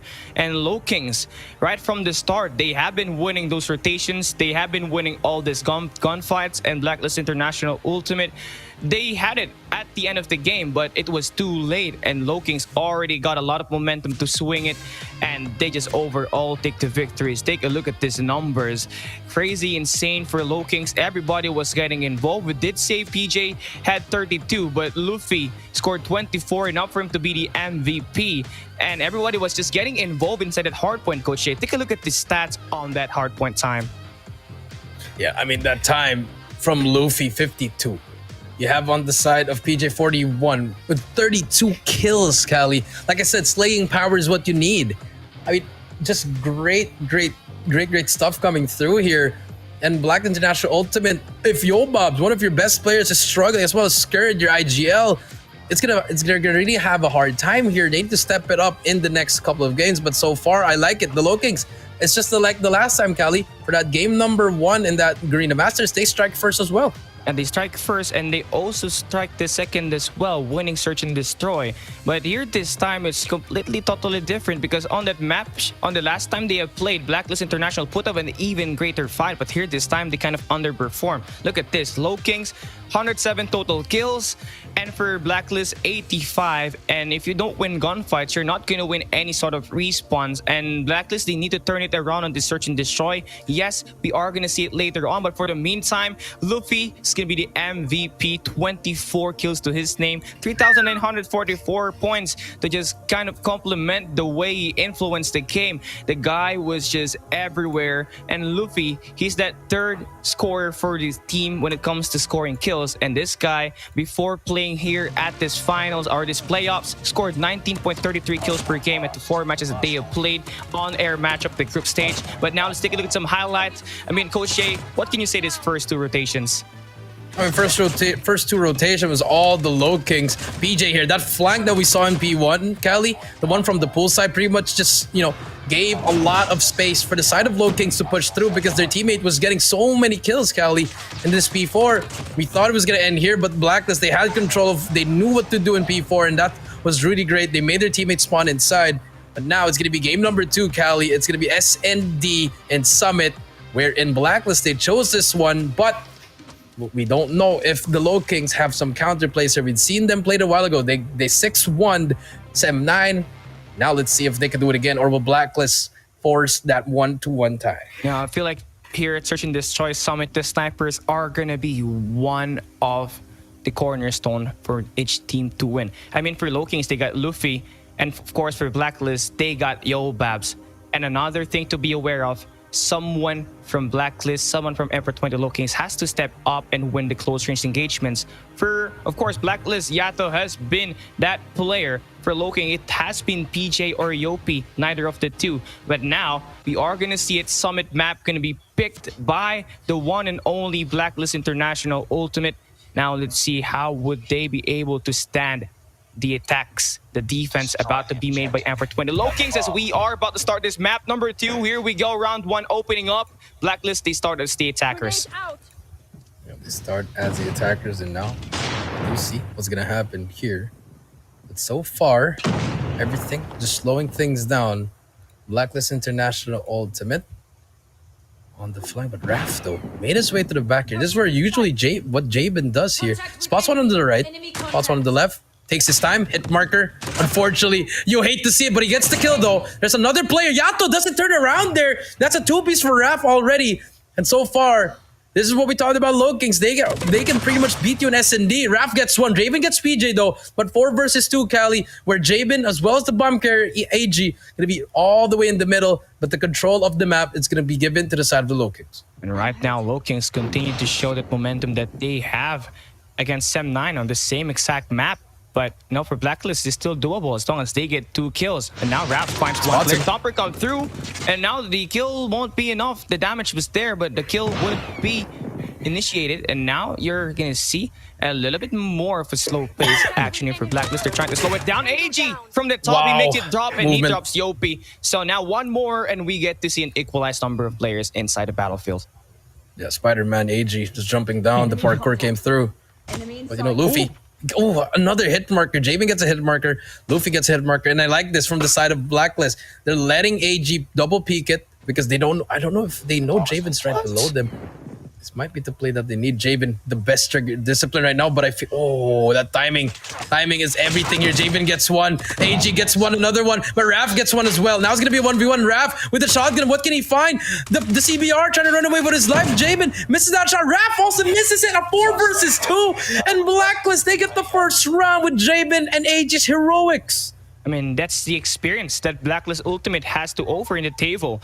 And, you know, they slowed it down. LOWKINGS also slowed it down. They play by the pace of Blacklist. And they fall in the hands of the Kings. 1-0 right now coming through.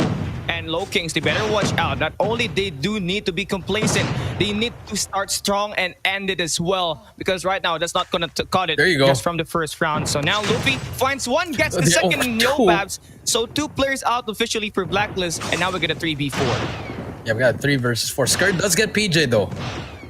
That's gonna be a 4 versus 3. Luffy misses that shot though. Not why do we, when we watch him, he misses the shot? Raf on the flank, misses the shot on AG. No more flank for them. 3 versus 3 so far, Cali. Luffy again with the sniper. Only has 2 kills. Actually, now it's gonna be a 3 versus 2. I believe one more player got taken down. I think it was Yato. No? Jabin and AG again. You leave these 2 guys, it's still a winnable round. But look how close number 1 is. There's Jabin. He gets Yopi. And that's what you need from Jabin. The slow and methodical play that he's doing.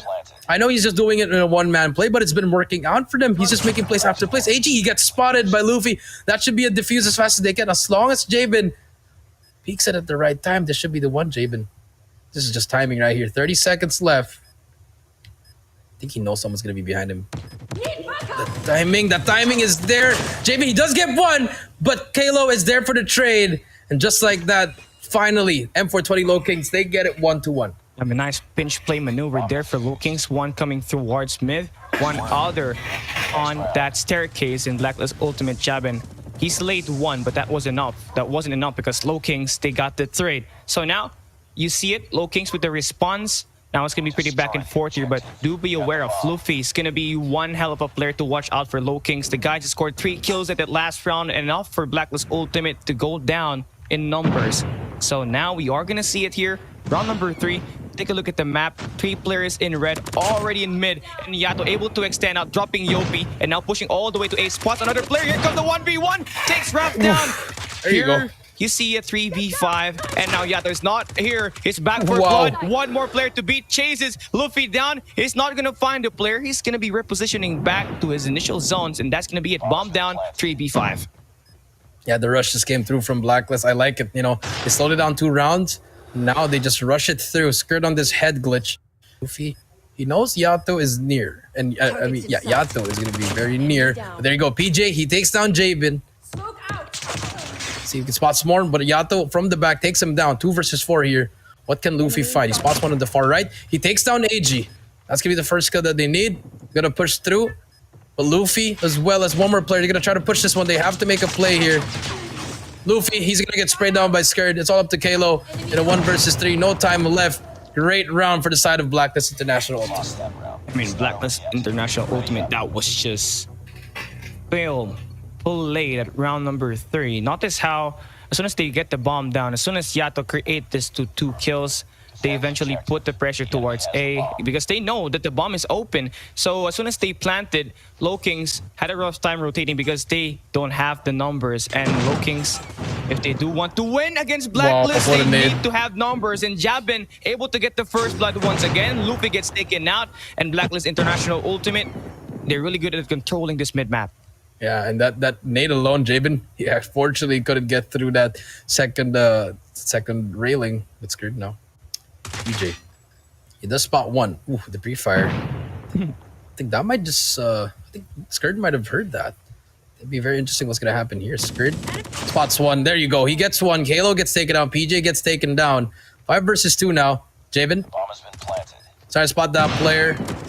We'll take him out as well. Raf goes down, and it's all up to Yopi in a 5 versus 1.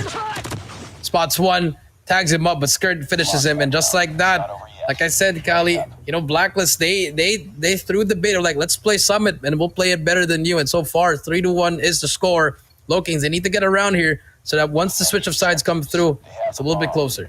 Yeah, a little bit closer. 3-2 is the target score right now for M420 LOWKINGS. But notice how BLACKLIST International Ultimate is really good at isolating players. They just force a 1v1 right at the time. And now rush. Raph dropping AG. So look at this play from M420 LOWKINGS. They push towards mid. They know BLACKLIST International, they get control. And with the play that they just did, it dropped 2 players eventually. So now BLACKLIST International Ultimate playing against a 2-5. It's gonna be totally very impossible, but you know what these guys can do. But Raph adding a little bit more kill there. Yobabs gets dropped, so now we get a 4v1. All down to Scare. The playmaker he is gonna get dropped by Raph. As we see LOWKINGS, they get this round. So now we switch the sides, and it's close, Coach Jay. Yeah, when you see those 3 players rush through the middle there, that was what you needed. And Raph, with a beautiful thumper, took out one of the players from Black International Ultimate. Bomb was down, and then the pressure was just on. Huge plays coming through. And now it's going to be switch of sides. But look at this. The 4-man second floor, they're going to make it happen, but they don't know. The LOWKINGS are going to go from the bottom here. Halo, with his thumper, doesn't find anyone, but they have that information that they need. BLACKLIST, they take that second floor control. And if you are the LOWKINGS, a rotation should be happening now with that information that is given to you. I mean, the A-bomb is pretty open right now. And number 2 in Raph actually trying to scout it out and see if the bomb is pretty open. I mean, BLACKLIST International Ultimate, they doubled down at the second floor. And it worked, but not really able to get those kills. And now Raph trying to wrap around 1v1. Close range engagement. Nope, that's going to be on the long range with Yada dropping Raph. So that's going to be a huge play. A 4v5 now. And you see BLACKLIST, they drop 1 player in PJ, dropping Scared. So as the game continues to see, I mean, BLACKLIST International Ultimate, they're doing a great job securing this mid-map. And that's something that's going to be a winning condition for them. But then again, LOWKINGS, they're trying to play it slow. And so far, we are about to see some engagements. Luffy drops Yobabs, and that's going to be a great play. Oh, he gets 2 kills. Players against Japin, and now LOWKINGS, they got the numbers. They got the numbers, and now Yopi is trying to plant the bomb. Yato, he gets 2 in a row. That's what you need from the player. 1 more player to beat. He does get some tags on him, but AG is also there for the trade. Now it's going to be a 2 versus 2. AG, he does hear him. Kalo takes down Yato. It's all up to AG. They don't know where he is. So far, bomb is still in the hands of the LOWKINGS here. I think a rotation should come through, but they want to force... Okay, they're going to force it for B. If you are AG, spots him, but Yopi takes him down. The slide challenge comes through. And now they tie things up 3-3. The LOWKINGS answering back there, even though with Yato getting those 2 kills in that last round. I mean, for the LOWKINGS, they're resilient. Now they got composure going up against BLACKLIST International Ultimate. They plundered on the first 3 rounds, but they do manage to turn it around here the past 2 rounds that they have played. So now we are starting to see it. Everybody is oiled up. Their engine is up and going. It's all a matter of execution coming through this match. And now BLACKLIST International Ultimate, they're really taking the time to put pressure all the way to the second floor. And with Yato striking fear, he's going to drop 1 player in Luffy. Now we get a 4v5 situation. 30 seconds passing by. And still we see LOWKINGS on the mid-map. And BLACKLIST International Ultimate slowly getting the push done. And that way, but the push comes through. Raph finds 1, but Scared gets the trade. Nice respawn there by BLACKLIST International Ultimate. And now here we go, a 3v4. 3v4 now. Scared, he spots 1 player. They hear it. Gonna go back away. 1 minute and 5 seconds left. They can get the bomb down. Yes, LOWKINGS, they're gonna get the bomb down. But that flank, whoever's gonna be in that middle, they equalize it to 3 versus 3, Kali. And now, bomb is down. Kalo takes down AG. Huge plays coming in from Kalo. Skirt as well is gonna be right beside him. This is just timing right here. Kalo, he's gonna get tated by Jabin, but PJ gets 1. It's all up to Skirt in a 1 versus 2. He gets tagged up. But if you're scared, it's still a winnable situation. You have that player, but Yopi is there for the trade. They put in the pressure for him, and they take the lead. That's gonna be 3. That's gonna be 2 rounds straight for them, Kali. I mean, sorry, 3 rounds straight for the LOWKINGS, and now 2 away to getting this game number 2. If you're Black International Ultimate, the adjustments aren't being happening here. They're pretty much losing the gunfights that they need to win, Kali. And the LOWKINGS, great adaptation of plays. A great adaptation, and they really respond to whatever BLACKLIST International Ultimate gives them. And now, I mean, we need to see more action from Yobabs, because in this game, snipers are going to be pretty crucial, and Luffy for M420 LOWKINGS continues to step up, and that's why they got this lead in their hand. As we continue to play this game, we see a pretty default defense for BLACKLIST International Ultimate, this time pretty passive. They're going to be hanging around at the B and the A side, so they're waiting for LOWKINGS to engage, and that's going to be smart for them because they are the attackers. All they just have to do is wait, and slowly and surely, LOWKINGS about to go in towards A. almost a kill there for Yato and PJ, but now the first blood drawn. Luffy gets taken out. The sniper is out, so we get his 4v5 and LOWKINGS stuck at mid. The LOWKINGS stuck at mid. They do have information on where AG is, and they have a double A setup here. Raf, this is just timing here. If number 5 decides to back away AG, he spots him, but Raf unfortunately doesn't get the flick on him. Jabin gets Yopi as well. Now it's gonna be a 4-3. PJ spots one. He gets 2 players, doesn't get the second player. Kalo gets the trade though. 1 versus 3, but Yobab is there for the trade, and just like that, 4-4. Great answer coming through from the side of Black International. Ultimately, they spread it out their defense. They had everyone in every lane. They had left, mid, and right covered. And for the LOWKINGS, they struggled there. And think now they got to try to play for picks here. Let Luffy do his thing there. Don't get him taken out immediately. If he does die, get the trade fast. Yeah, I mean, first blood exchange is going to be highly effective here for Emperor Toy, the LOWKINGS, if we do see them drop 1 player. So right now, to counter that, you need to have reinforcements. So right now, Emperor Toy, the LOWKINGS, they need to play in a body system, just kind of prep around. So here comes a very great play coming through for Emperor Toy, the LOWKINGS, attacking on the first 30 seconds all the way to the A-bomb site. Yopi already there towards no. AG trying to wrap around, trying to check if there's gonna be players. Throws he knows. Here He comes knows. the right side. 1v1. Who's gonna win it? AG wins it. And now Blacklist, they got the numbers as we see them drop players. Kills after kills here at this round. PJ, it's all down to you. He finds one, about to reposition, but AG gets him, and now Blacklist, they get this match point. Now they get this match point, Kali. 4-5 now. Here we go. Can they close it out? Or will LOWKINGS win 2 straight and take this 2-0 lead? And that is what they want if you're the LOWKINGS. But Black National Ultimate, ice in their veins, clutch gene is in. Now let's see if they can bring it home.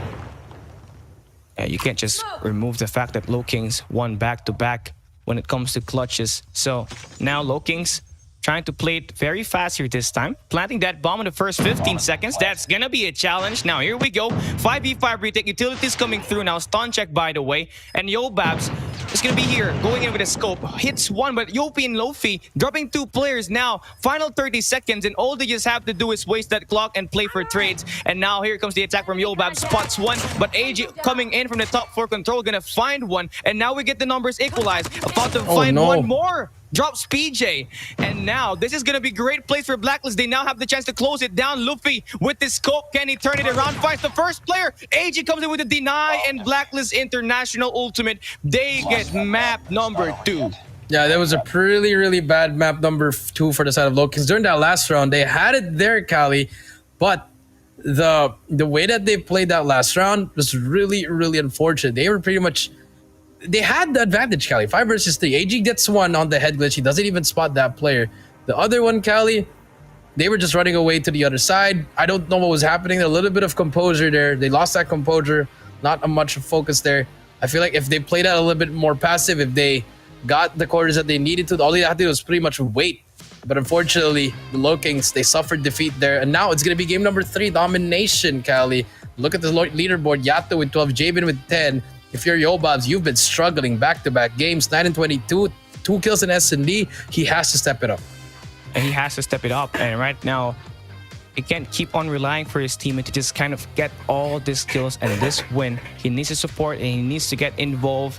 Just kind of put Blacklist right at the top and play consistent. Now for LOWKINGS, they really had it, but they blew it at the last round, and that's why Blacklist, AG, and of course, the last 2 remaining plays for Blacklist was able to turn it around. I mean, the kills was just too perfect for Blacklist, and they were handed a victory. And with that defuse at the last round, they get this win. And of course, AG going to be that MVP. Yato with 12, Jabin with 10. I mean, looking at the stats for all these top 3 players for Blacklist, 31 kills, and that's a lot. But you really need to see Yobab step it up as soon as we play this map 3 and the succeeding rounds. Yeah, that is true. They need to step it up here in this game number 3. And remember what happened in the respawn, Kali. If you are on the side of the LOWKINGS, you know, you can lose the game number 2, but win the next 2. I think that's what they want to do here. We do see our MVP, AG, with 9 kills and those points of 1-5. And Black International Ultimate finally getting their first map victory here in this tournament. And so far, a little bit rusty on that Hardpoint, but in S&D, it's the same. They are one of the best teams here for S&D. They are one of the best. And we did see that the first round of this search and destroy where they were 2v4. They were down 2v4. So eventually AG and of course one of his teammates was able to pull it away and just basically get the win, and that sort of add in the momentum for Blacklist International Ultimate. That was the foundation of why they win this game. But you know, I really love how Emperor 20 LOWKINGS responded back. They let Luffy do his work, but then at the end it was not really effective because the close range players of Blacklist International Ultimate able to turn it around, and they just got this victory. Pretty close, but we could say Blacklist right from the start, they had it. Yeah, I mean, they had it, and now it's going to be game number 3 now. Domination and Crossfire, both teams, they like this map, and let's see what they can do here. Cali, will it be the same, or will it be Blacklist taking it 2-3? Well, 2-1. 2-1. So, well, honestly, looking at the game, it's Domination Crossfire. And the last time they played, it was LOWKINGS who won it against Blacklist 150-133.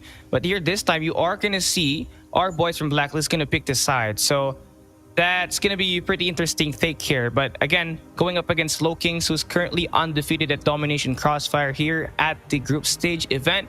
I mean, Blacklist, they need to double down their efforts because going against Yopi, PJ, and of course Raph, who average about 20 kills per game, that's gonna be tough for them to actually get this B flagged. But then again, this is the Eastern champs. This is Blacklist International Ultimate, and they are the champions for a reason. And I want them to actually win this game against LOWKINGS to just kind of set the tone here for the team and get that match point at the series. Yeah, that is true. They need to get that match point, and now we're just waiting on the game. But I like this. You know, I like what's happening here for what's happening here, Cali. You know, Blacklist International, they managed to bounce back because if they lost that second game, LOWKINGS with 2-0, I think they might just run away with the 3-0. Like I said, Cali, potential 3-0s, but now we're gonna see a game number 4, Cali. So it's gonna be very interesting who's gonna take this pivotal game number 3. Yeah, I mean, game number 3 is gonna be the turning point here. So again, this is the map of LOWKINGS, and we do see how well they control A and of course the Charlie flag. They could play both flags and be great at it, but they really shine more when they get the Charlie flag in play here, Domination Crossfire. And honestly, if they do want to win here, they need to rely on Luffy once again to build up the streaks. The guy was just insane in every Domination gameplays he played at the group stage, and was the key factor in why mostly of the score streaks are dropped initially at the game for LOWKINGS. But then again, Blacklist International Ultimate, we know what these guys can do, but they need to turn it up. Yo Babs, actually one of the players we really need to look out forward to here to step up for Blacklist International Ultimate, because from the first 2 matches he played, he had it rough, Coach Jay. Yeah, they had it really rough in that game number 1. But you know, game number 2, they bounced back immediately to get that victory. Now for game number 3, will it be the same, or are we gonna see a different player? At the same time, the story, Cali, Yo Bobs really struggled in the first 2 games. Can he step it up in this game number 3? Yeah, I mean, the guy was the reason why Blacklist International Ultimate eventually win at Garena Masters against Emperor 20 LOWKINGS at the upper bracket finals. Now is the best time for him to come back. Here at Domination Crossfire, where the team really needs to rely on his score streaks, it's going to be pretty huge. And now, here we go, turning point of the game. Blacklist International Ultimate versus Emperor 20 LOWKINGS. The last time these guys met, I have to say this one, it was Emperor 20 LOWKINGS. Now, it's a matter of who's going to execute far better in this early executions. Blacklist International Ultimate already here at this B flag, and that's a great way to kickstart this game. A great way to kickstart this game, and now Blacklist gonna hop on the flag immediately. That's what they're gonna do. They're gonna capture B as fast as they can. Luffy, he does shut down 2 players with the SVD. Blacklist, they have the early control that they need. And so far for the LOWKINGS, a little bit struggling, but finally they managed to break everything that they need, take out the players on B side, and PJ is gonna be the first side of defense for them to capture that B flag. Easy cap coming through from the LOWKINGS. Just great plays coming through from them. Last player to beat Yopi does get taken out. Tin still alive, kind of hopping on that B flag as fast as he can. Oh my goodness. Wow, what a turnaround there for Emperor 20 LOWKINGS, but now Thin about to win 1 huge gunfight, and that should open it up. Wow. 2 players hopping towards B, and they get it back fast. And that's one way to reply. really resilient. Blacklist International ultimate setting the tone here early. Jabin gonna get taken down by Kalo, but now you start to see it. Our boys from Emperor 20 LOWKINGS, they got their flag actually attacked by Scared. They're getting pressured, and now Scared finds one spray transfer, but Luffy takes him out. Nice trade there, and now Luffy gets 2 in a row, and the B flag is completely wide open, but ultimate, they got 2 players reinforcing, and that should be enough to get control towards A, and also that B flag. And also that B flag, Cali, 31 to 22. PJ, he's gonna try to make the play. That's taken down by Tin. And Tin's been very instrumental in the series, Cali. Finally cleaned it up, but nades come through. Luffy gets 3 in a row. That's 3 down for Blacklist, but no pressure on the flag. Yes, it's only early game, but you need to get that flag cap towards that B. And so far, Blacklist International Ultimate, they're just applying so much pressure on this B flag. Oh my god, here comes the contest from LOWKINGS though. Yobabs finds one, now turns one more time. He's gonna get taken down by Tin. Able to get the trade, and they still got this B flag locked down. So this is gonna be a nice start for them as they spawn at the Alpha, and they're clapping Emperor 20 LOWKINGS who got the good spawn. And now everything is just going through. Tin 4 in a row. Already got that Purifier earned up, and now he starts to invest it. And now here comes the triple capture for Blacklist International Ultimate. Now, Emperor 20 LOWKINGS, this is their map pick, but they find themselves tested as Blacklist International Ultimate about to get a brief triple capture here. Now they get to set it up once again. I mean, Blacklist International, the defense towards B is just pretty insane. Pretty insane. Now we are seeing them that after winning that game number 2, they're a different kind of team now in this domination, Cali. One of the best domination teams here. Yato, he's gonna try to take down 2. Kalo takes that player down. Scared with a wall bang. Takes him as well. 67 to 40. Cali looking like the Ultimate boys are having a great first half here. And if you are the LOWKINGS, no kills coming out so far. And no kills coming out. Everybody's just dropping their bodies, and that's not a good sight to see because Blacklist International Ultimate, with all the kills that they have accumulated, for sure someone out of these 5 players had that score streaks built up. So now we are looking at a scary team here. Do be aware of Blacklist International first half. They started the A flag, and they're able to dominate Emperor 20 LOWKINGS. Now this time, they get the Charlie flag, so they get a little bit more of a good advantage. But let's see how do they maximize the flag in play, because right now, you are going to see it. Emperor 20 LOWKINGS, they're going to push towards B much faster compared to Blacklist International Ultimate. But here comes the Razzle and Dazzle. Finds 2 players, burns them down. And here comes another upfront. Low building control. Yato's got 3. God. And man, one more for that score streak. And that's going to be builded off, done, and dealt with. One more up front. And Rolf just get toasted like bread. And I mean, Blacklist International Ultimate. Talk about how their gunfights are effective. But look at how well valued their score streak are used, and as well as those operators. Now it's Tin's turn to burn people, but he gets taken down by PJ. PJ now making the play. They gotta push through here. Kalo, he's gonna be the one overextending towards that C flag. He gives the call, but he hasn't really captured it yet. He spots one player. That's gonna be Tin. He rips him off the heady as well. Tin just being really, really instrumental. Skirt takes that player down. He's trying to get that second kill, but Luffy brings it out. Yobab's all up to you. The guys that's been struggling throughout this tournament, throughout this series so far. Yato, though, gets 1 as well, but the battle for B is happening right now, Cali. 101 to 60, the LOWKINGS. They need to start capping B. Yeah, they need to start working on it right now. They need players to there you reinforce. go. Yopi's gonna get burned by Jabin.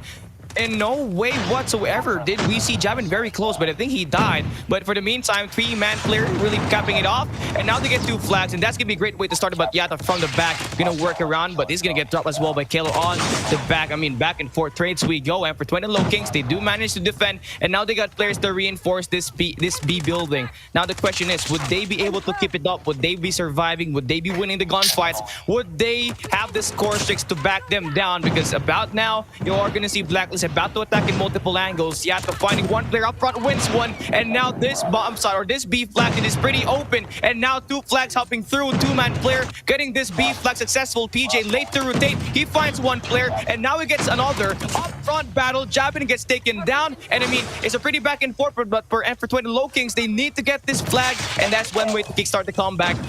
They need to get 1 more. Yeah, they need to get 1 more here, but so far, 2 cap. Still good for them to stop the bleeding, but so far the trophy will take him out. That's very unfortunate if you are a LOWKINGS fan. Now Luffy, it's his turn trying to make the play. He's gonna get taken down, but look at this Blacklist International Ultimate right on the prowl immediately. Cali just trying to hop on that B flag as fast as they can, while Scared is there pushing it up and holding them down. Great plays coming through, but look at that, number 2. That's gonna be Yopi just making the play. Jabin, he gets taken down. Now it's gonna be 130 to 131 to 99. Let's see if these boys can keep on making the play. But Blacklist, they're about to hop on that B flag. Oh, Raph finds one. That's gonna be huge. Get another, but Yato burns. And now that game, this could turn it around. Two flags in play now for Blacklist Ultimate.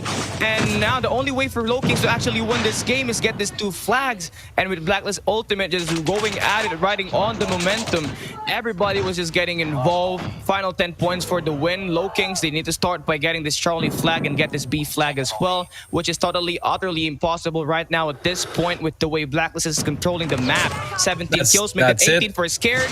Another burn coming through, and that should be the dagger. Blacklist Ultimate, they've shown what they can do here at Crossfire. Map it by Emperor20 LOWKINGS, and they take it real big. 150 to 114. Yeah, like I said, you give one game to Blacklist International Ultimate, you get the momentum, and that's going to be game number 3. And now, the LOWKINGS on the brink of being sent to the losers bracket. They just need to win. They need to win 2 straight now, Cali. A Hardpoint and an S&D, but the Black International boys, they are asserting their dominance for the side of LOWKINGS. They haven't trailed in this whole tournament, Cali. This is their first time being down 2 to 1. Now let's see if they can bring it back here, or will the Blacklist International Ultimate boys bring it home 3 to 1? And if you look at the scoreboard, Cali, Yato 27 and 17, Yobobs again 12 and 16, still underperforming, but you know, with the heroics of Yato, Scared and Tin, I think it's pretty okay. But he has to step it up in this game number 4 to close it up. Yeah, I mean, Blacklist International earlier at Hardpoint Raid were totally outslain in the kill department, but here this time, they find themselves actually successful. Everybody was just getting involved. 91 kills overall for Blacklist International Ultimate here at this Domination Crossfire. Meanwhile, LOWKINGS, yes, they were on the positive end, but some of their players really underperform, and we do expect LP to score all these kills here. We expected him to score 23 kills. That's his average on this group stage, but here this time, he had it rough, and this is their map pick, this is their element. But Blacklist International, with the way they responded, LOWKINGS really had it rough time. I mean, 70 kills overall for LOWKINGS. And now, you see it, Yato, with the way he played the Search and Destroy, he was able to kick things off here once again for Blacklist International Ultimate, scoring 27 kills, 3,490 points. The guy was just everywhere, scoring kills, and of course, buying the team sometimes reinforce. Buying his teams enough time to reinforce. The way he used his Purifier, Cali, was just to perfection. He pretty much was looking at it in a very small place, Cali. He wasn't going out there. And that was the start there. He took down 2, took down 3, and he worked on his score streak. Just smart plays from Yato. See, he's not running away from it. He knows there's a good player there. He takes out that 4th, takes that 5th player down. That's all he needed there. But here for the side of PJ, he also made a play there. Yopi and PJ, they were trying their best to get on that flag. But unfortunately, the trades weren't there. And now, Black International Ultimate, it's going to be their map pick as well. Takeoff. Both these teams love Takeoff. Can they close it out, or are we going to see S&D firing range? And where in the LOWKINGS, they 6-0'd Blacklist International Ultimate here, Cali. Very, very interesting what's going to happen here. But first, game 4.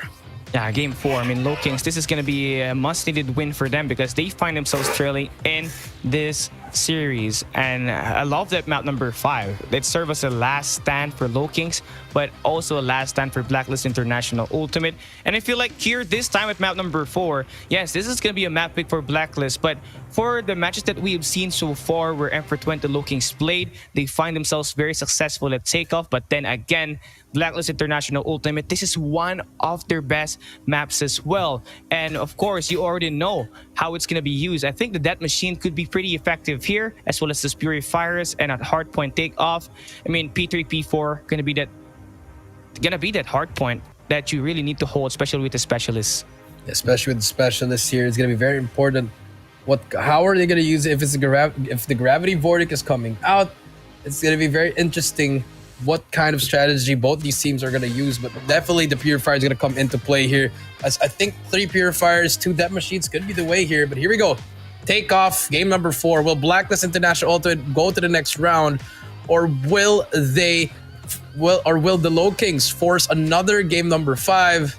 And then from there, we don't know what's going to happen, Cali, but here we go. Is this the final game for LOWKINGS, and will they be sent to the losers bracket, Cali? Or will the LOWKINGS force a game 5? Yeah, let's come and find out as we play this one.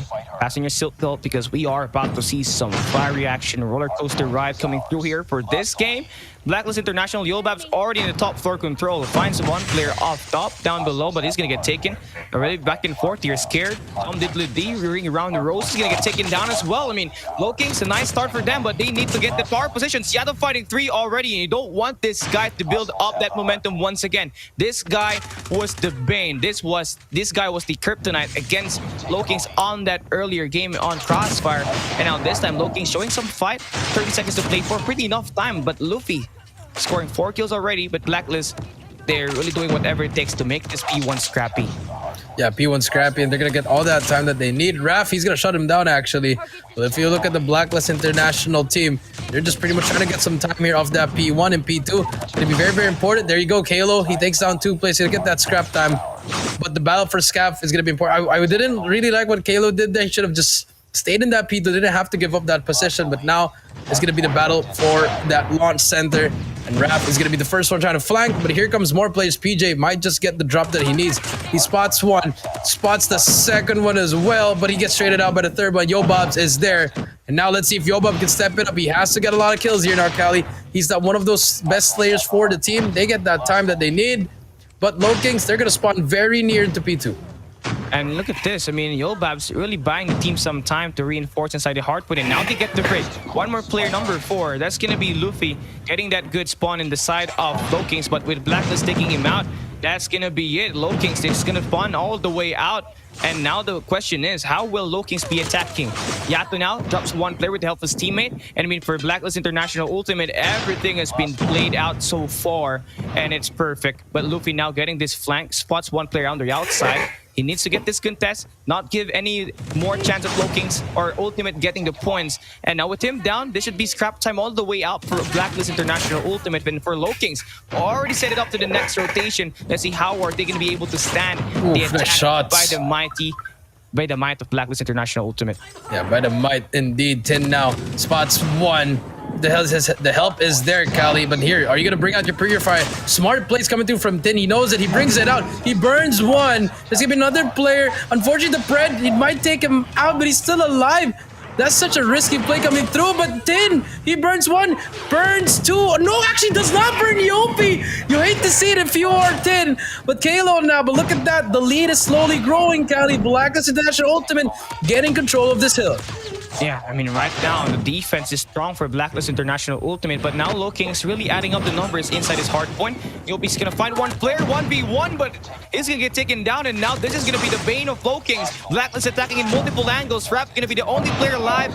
No players backing him up, and BLACKLIST, they take the Hardpoint. And wow, what a turnaround for BLACKLIST after losing this map. Number 1, they have managed to turn on the kill switch, and now giving LOWKINGS a rough time here, this time at this Hardpoint map. Scared, 15 kills to his name, about to find 1 more, there to contest, and I'll slay you. And that's gonna be it, 16 kills to this guy. And now we move into P4, and this is gonna be needed by LOWKINGS. They can't lose any more money hills against BLACKLIST International Ultimate. And right now, Jabin gonna beat it Bane once again, spots 1, but Yopi burns. So I feel like this is gonna be the best chance for LOWKINGS to come back. If they do get this money hill, they might be able to bring it up close.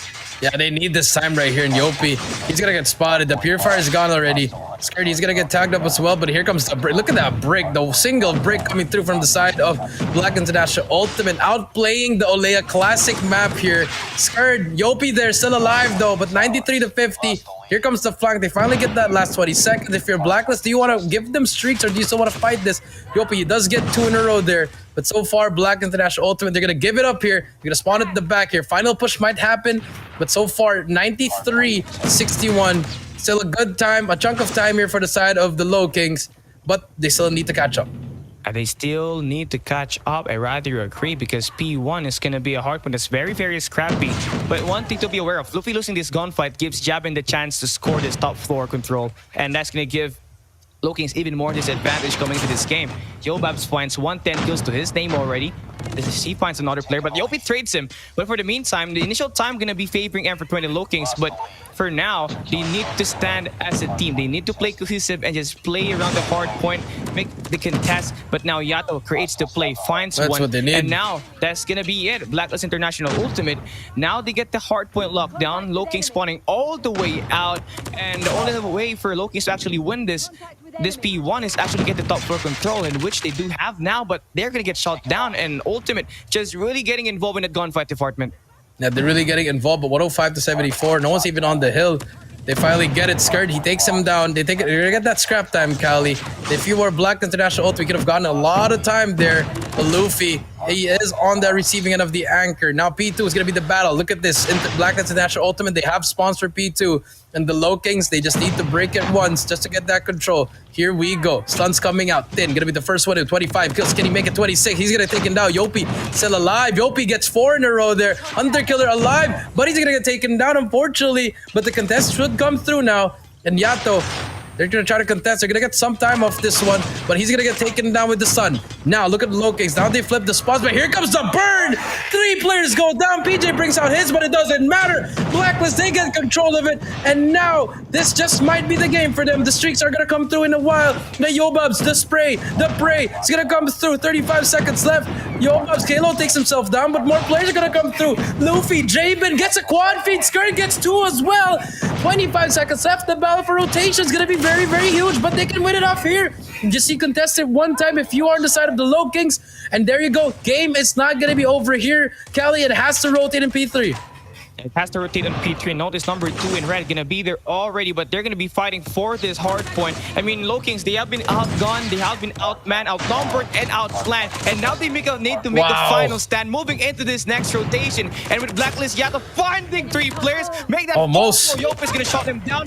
Yopi gets a kill, but now you see the defense made by Blacklist already in the next hard point. But Kalo needs big to kills win this right here. gunfight. 1 kill down, 2 more to go inside the hard point. But now we are gonna see the attack coming in both ways, but Yato able to get 1. Here 9 we more see points. Here we go. Blacklist International Ultimate, 10 more points for the win. LOWKINGS, this is it, the final stand. Could they be able to be successful? Because That's right it. now, Blacklist, 1 more point in this game. LOWKINGS, they drop on the lowest bracket. Blacklist advance. It's GG's. Yeah, 150 to 92. Black International Ultimate. They lose game 1. They win 3 straight. And like I said, Kali, if you give them that burst of energy, they are gonna run away with it. And I called it, Kali, 3-1. Blacklist International Ultimate, Kali. I told you, if they win that S&D, that's just gonna change the things right there. For the LOWKINGS, they almost had it. A little bit of mistakes coming through to that game number 2. And now we do see them going to the next round. The LOWKINGS gonna head to that losers bracket, gonna wait who's gonna go, gonna have to wait. Is it gonna be ALMGHTY or Sem9? And wow, I mean, this is just crazy Double numbers 30s for Blacklist. I mean, look at this, man. 30 kills for Thin, 30 kills for Scared, and this guy, Thin, scored 30 kills with 4,280 points. I mean, with Blacklist International Ultimate scoring 1 at that Search and Destroy, eventually they win Domination, and that momentum kicked out here as well at this map number 4. And Thin to be the MVP here. I mean, the guy was just really absolute with the way he handles the gunfights. Everybody was just getting involved, and you know, first hard point was pretty back and forth, but when we move into P2, I think Blacklist, that's where they eventually pulled out. Yeah, that's where it eventually pulled out. The P3 and P4, that's when they pretty much had everything that they need in there with the burn and coming through. And Scared here, just huge plays coming through. They were just pretty much getting all the time that they need. Right here, dude, Scared just jumped in front like, dude, I'm the captain. Now I'm gonna hop on this and freaking burn you out. And Yato just pretty much cut them off in the rotation. And that's gonna be it. That's gonna be the third. That's gonna be the fourth. Sorry, game number 4. Sorry, Kali. And Black International Ultimate still asserting their dominance, 3-1. If you're the LOWKINGS, you still have that second life. The losers bracket run is now available for them. Let's see if they can make a run.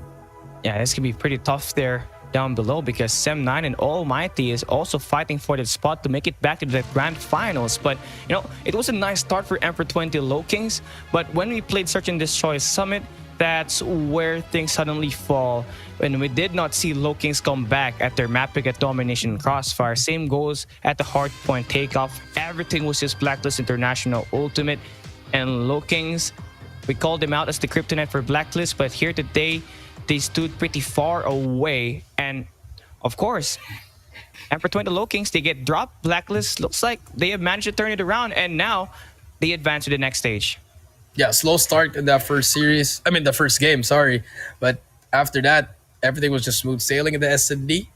And then the domination, like I said, once they get that groove. Yo Bobs, he struggled in the first 3 games, but finally picked it up in the first 2 games, but he picked it up in game 3 and game 4.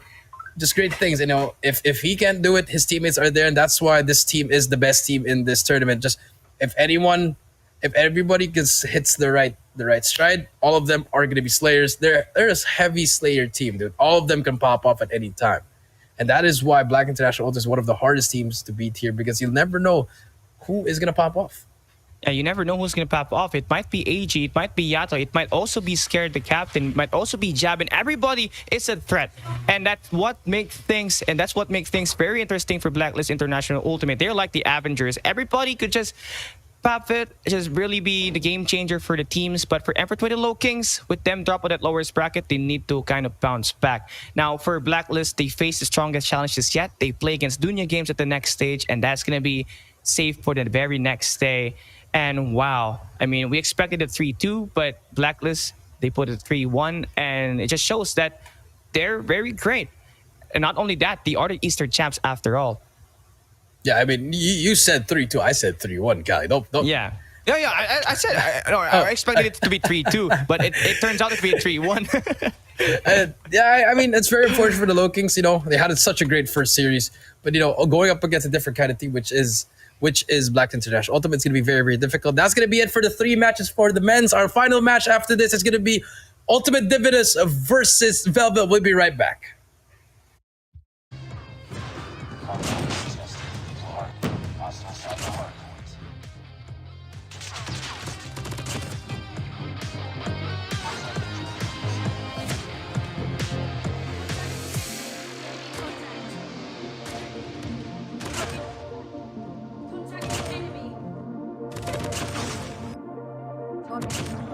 Enemy contact.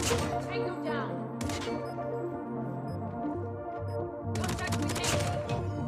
Bravo. We've taken the lead.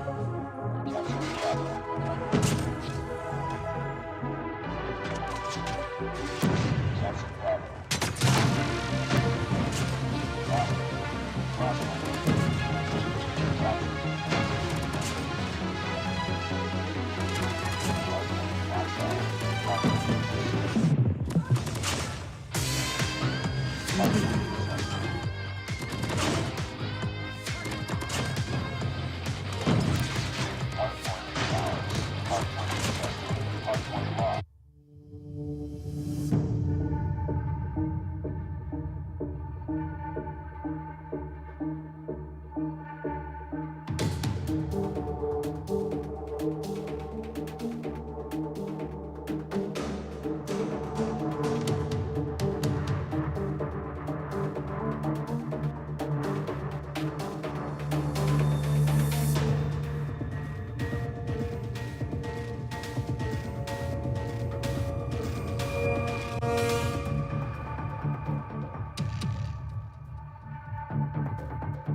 Championships finally reign supreme.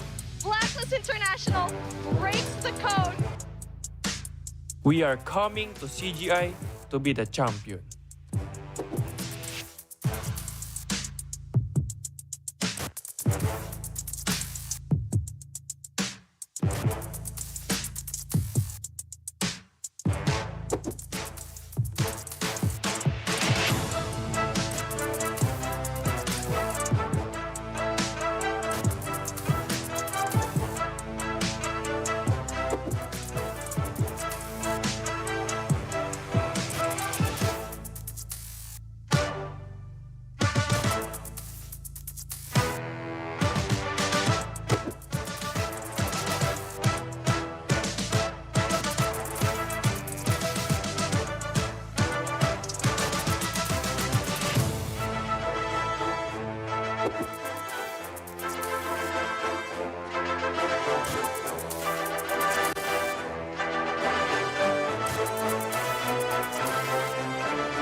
Ladies and gentlemen, welcome back to the Call of Duty Mobile Garena Invitational 2022 Playoffs Day number 1. I'm BV Jericho, down here in Cali game. We'll just get to the point, guys. Very sad news. Unfortunately, good news for Ultimate Divinus. I guess you could say they're going to go through the next round already to the grand finals. And for Velvet, they're going to be disqualified from the tournament, guys, because they didn't show up in time with the allotted time that they gave. So Garena had decided that they will be disqualified for the tournament. Unfortunately, that is the situation. That's the reality of the situation. Hey, You hate man. to see it. Hey, man. You know, Garena already allotted 10 minutes, but unfortunately, Velvet not really able to get here. Unfortunate for them. I'd rather get fortunate for Ultimate Divinus. This might just be the easiest win that they got here at this event. And, you know, Ultimate Divinus, they advance to the next stage. And honestly, for Velvet, they lose one on this one because they're already here to playoffs and they only need a little bit more push, just kind of get themselves already in at the finals. But, you know, breaks up the game. Unfortunate, they're not really able to be here today. Yeah, unfortunately, that is the way that will go. And we're just going to recap today, guys, with the highlights as well as the schedule. We'll just give you guys the breakdown. You know, we had 3 great matches. For the last one, Divinus, they're going to go through, guys. Again, they're going to go through the next round to the grand final. It's only a single elimination for the ladies. And, you know, if you're a Velvet fan, you hate to see it. But it is what it is, guys. We have to move on. You have to be, you know, Garena is strict. You know, I think anyone who organizes a tournament, if you don't follow it, it's really going to be a disqualification. And so far, you know, that's another thing. You got to be punctual. You got to follow the rules as well. And you just really hate to see it. You really hate to say it, but you also really hate to see it. But, you know, let's talk about the first three matches that we had before this disqualification happened. You know, the first game was pretty close. Second game was close. Everything was just interesting because we really don't know who's going to win it right until the end. And it just shows the talent and, of course, the competitiveness of these teams that played here today. They won it, and, you know, also some loses. But, you know, breaks up the game. Losses. And I feel like, oh yeah, lost. Coach Shape. Thank you. but you know, Blacklist International earlier, they dominated LOWKINGS. So now LOWKINGS, they're up there in this lower bracket. And you know, our boys from Blacklist, they advance and they will play against Dunya Games later tomorrow. So now, this first playoffs, day 1, official said and done. And what can you say about it, Coach Shay? A crazy day number 1. I really like what happened through the first 3 series. I mean, it was just all crazy games. Pretty much from the first series 3-0 ended with a 150-149. Second series 150-147. Third series was the same as well.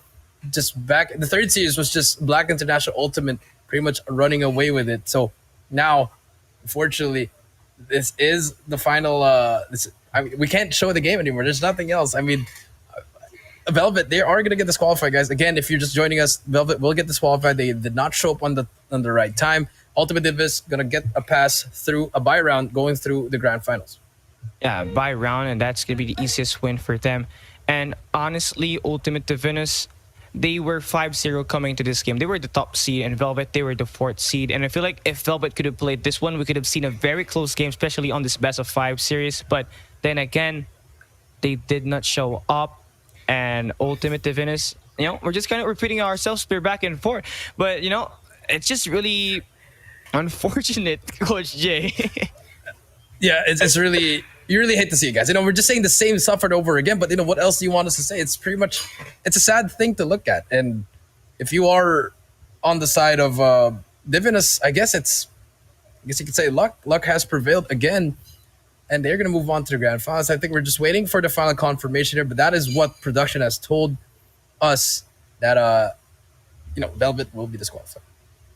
And you did see the calling card there. Make sure to redempt that. But now you are going to see the playoffs. LOWKINGS, they beat SEM9 at the quarterfinals. They dropped SEM9 all the way to the lower bracket. ALMGHTY, they lost against DG ESPORTS at that match number 2 today. And they also get dropped right there at that very bottom. And we did see Blacklist International Ultimate win against LOWKINGS dominantly as they won it 3 in a row to end it. LOWKINGS gonna be dropped there at this second bracket. Sem9 and Almighty, they're gonna be playing at that lower bracket 1, and they would meet this Emperor 20 LOWKINGS team at that lower bracket 2. And yes, this is me and Coach Jay, not really us, but you know, for that playoffs, it's really interesting because Almighty, they were dropped again at the playoffs early. Yeah, they were dropped to the playoffs, you know, for the side of Almighty as well as Sem9. And, you know, I feel like the most underperforming team today was Sem9. You know, they got 3-0'd by the LOWKINGS. They could have gotten that first one, but now they're going to have to face against Almighty, which, as well for Almighty, they only won that S&D. They lost all their respawns in a very crucial game number 4. And finally, for BLACKLIST International versus LOWKINGS, they are still asserting their dominance, still unbeaten here in this tournament. So that's going to be very, very interesting what's going to happen for day number 2. Now we get to see new codes up here. Make sure to claim this. This is going to be Knife Perfect Balance, CCEEZBZKXK. A little bit of a tongue twister, but make sure you damp that in the official Call of Duty mobile app of Garena and make sure to claim it. This is once in a lifetime here for CGI 2022. But looking at the game, you know, BLACKLIST showed that they are still strong and they are still mighty. And I mean, for them to just showcase and just dominate against Emperor 20 LOWKINGS, one of the favorite teams to actually upset all of the top teams here today. They shut them down, and now we are going to see it here once again at the playoffs. Let's do a quick recap. LOWKINGS 3-0'd Sem9, sent them to the lower bracket. And of course, DG ESPORTS sent Almighty 3-1 on the lower bracket as well. And whoever wins against Sem9 and Almighty, they're going to play against Emperor 20 LOWKINGS at the lower bracket match number 2. So that's gonna be pretty interesting take here. But take a look at this, Coach Jay. BLACKLIST and DG ESPORTS both advances at that upper bracket finals. What do you think about that? I think it's impressive. It's very, very impressive what they did there. You know, BLACKLIST International Ultimate already moving on to the next round as well for DG. So it's gonna be the battle of BLACKLIST versus DG. I like this at first. LOWKINGS, they're gonna be waiting who's gonna win Sem9 versus Almighty Cali. So tomorrow, two of these teams are gonna get eliminated, Cali. I mean, no, sorry, 3 will fall actually, Cali. And now let's see what's gonna happen here in this tournament. And you know, it's already drawing close. We are almost there at the grand finals, and everybody needs to step up their A game tomorrow as we play day number 2 of the playoffs. Now, for the girls event, you hate to say it, but Velvet, they take a loss against Ultimate Divinus 1-0 because they were disqualified, not really able to show up here at the very event. And pretty unfortunate, Coach Shay, but Ultimate Divinus, fortunate for them as they take a free pass all the way to the finals. I mean, yeah, all the way to the grand finals. Ultimate Divinus, they get it through, and now it's gonna be Divo versus Avira Fide tomorrow, Cali. Very interesting. And for Ultimate, they have Lady Luck. You know, as AJ would say, Lady Luck is on their side. And with that being said, tomorrow Divo versus Avira Fide, and then for the third day, we're gonna see the grand finals. Who's gonna go up against Ultimate Divinus? And of course, Divo and Avira Fide, the best team in Thailand, the best team in Indonesia for Avira today, and that's gonna be a pretty interesting take tomorrow. That's gonna be played out, and whoever wins there gonna play Ultimate Divinus on the grand finals best of 5. And you know, it's now done. This first day playoffs officially said and done. Yeah, first day officially said and done. You know, we had 3 great matches. Fortunately for the last one, disqualification for Velvet. It's just unfortunate. I wanted to see the final match. You know, I'm a big fan of both teams. You know, but it is what it is. Tomorrow is going to be a better day. We're going to see more teams get disqualified, as well as for the ladies team, we're going to see Avira Fide versus Divo Lady. And honestly, I'm really looking out forward to whoever wins this with Divo Lady, and of course Avira Fide fighting for that second slot on that grand finals. But then again, looking at the pro event, wow. Okay, you're gonna do me like that, Coach Shay. That's pretty fortunate. That's fortunate for you. That being said, Cali, that's gonna be it for today, for day number 1. I'm VV Jericho, down here at Cali Gaming. This was the playoffs day number 1. We'll see you guys tomorrow. Peace out.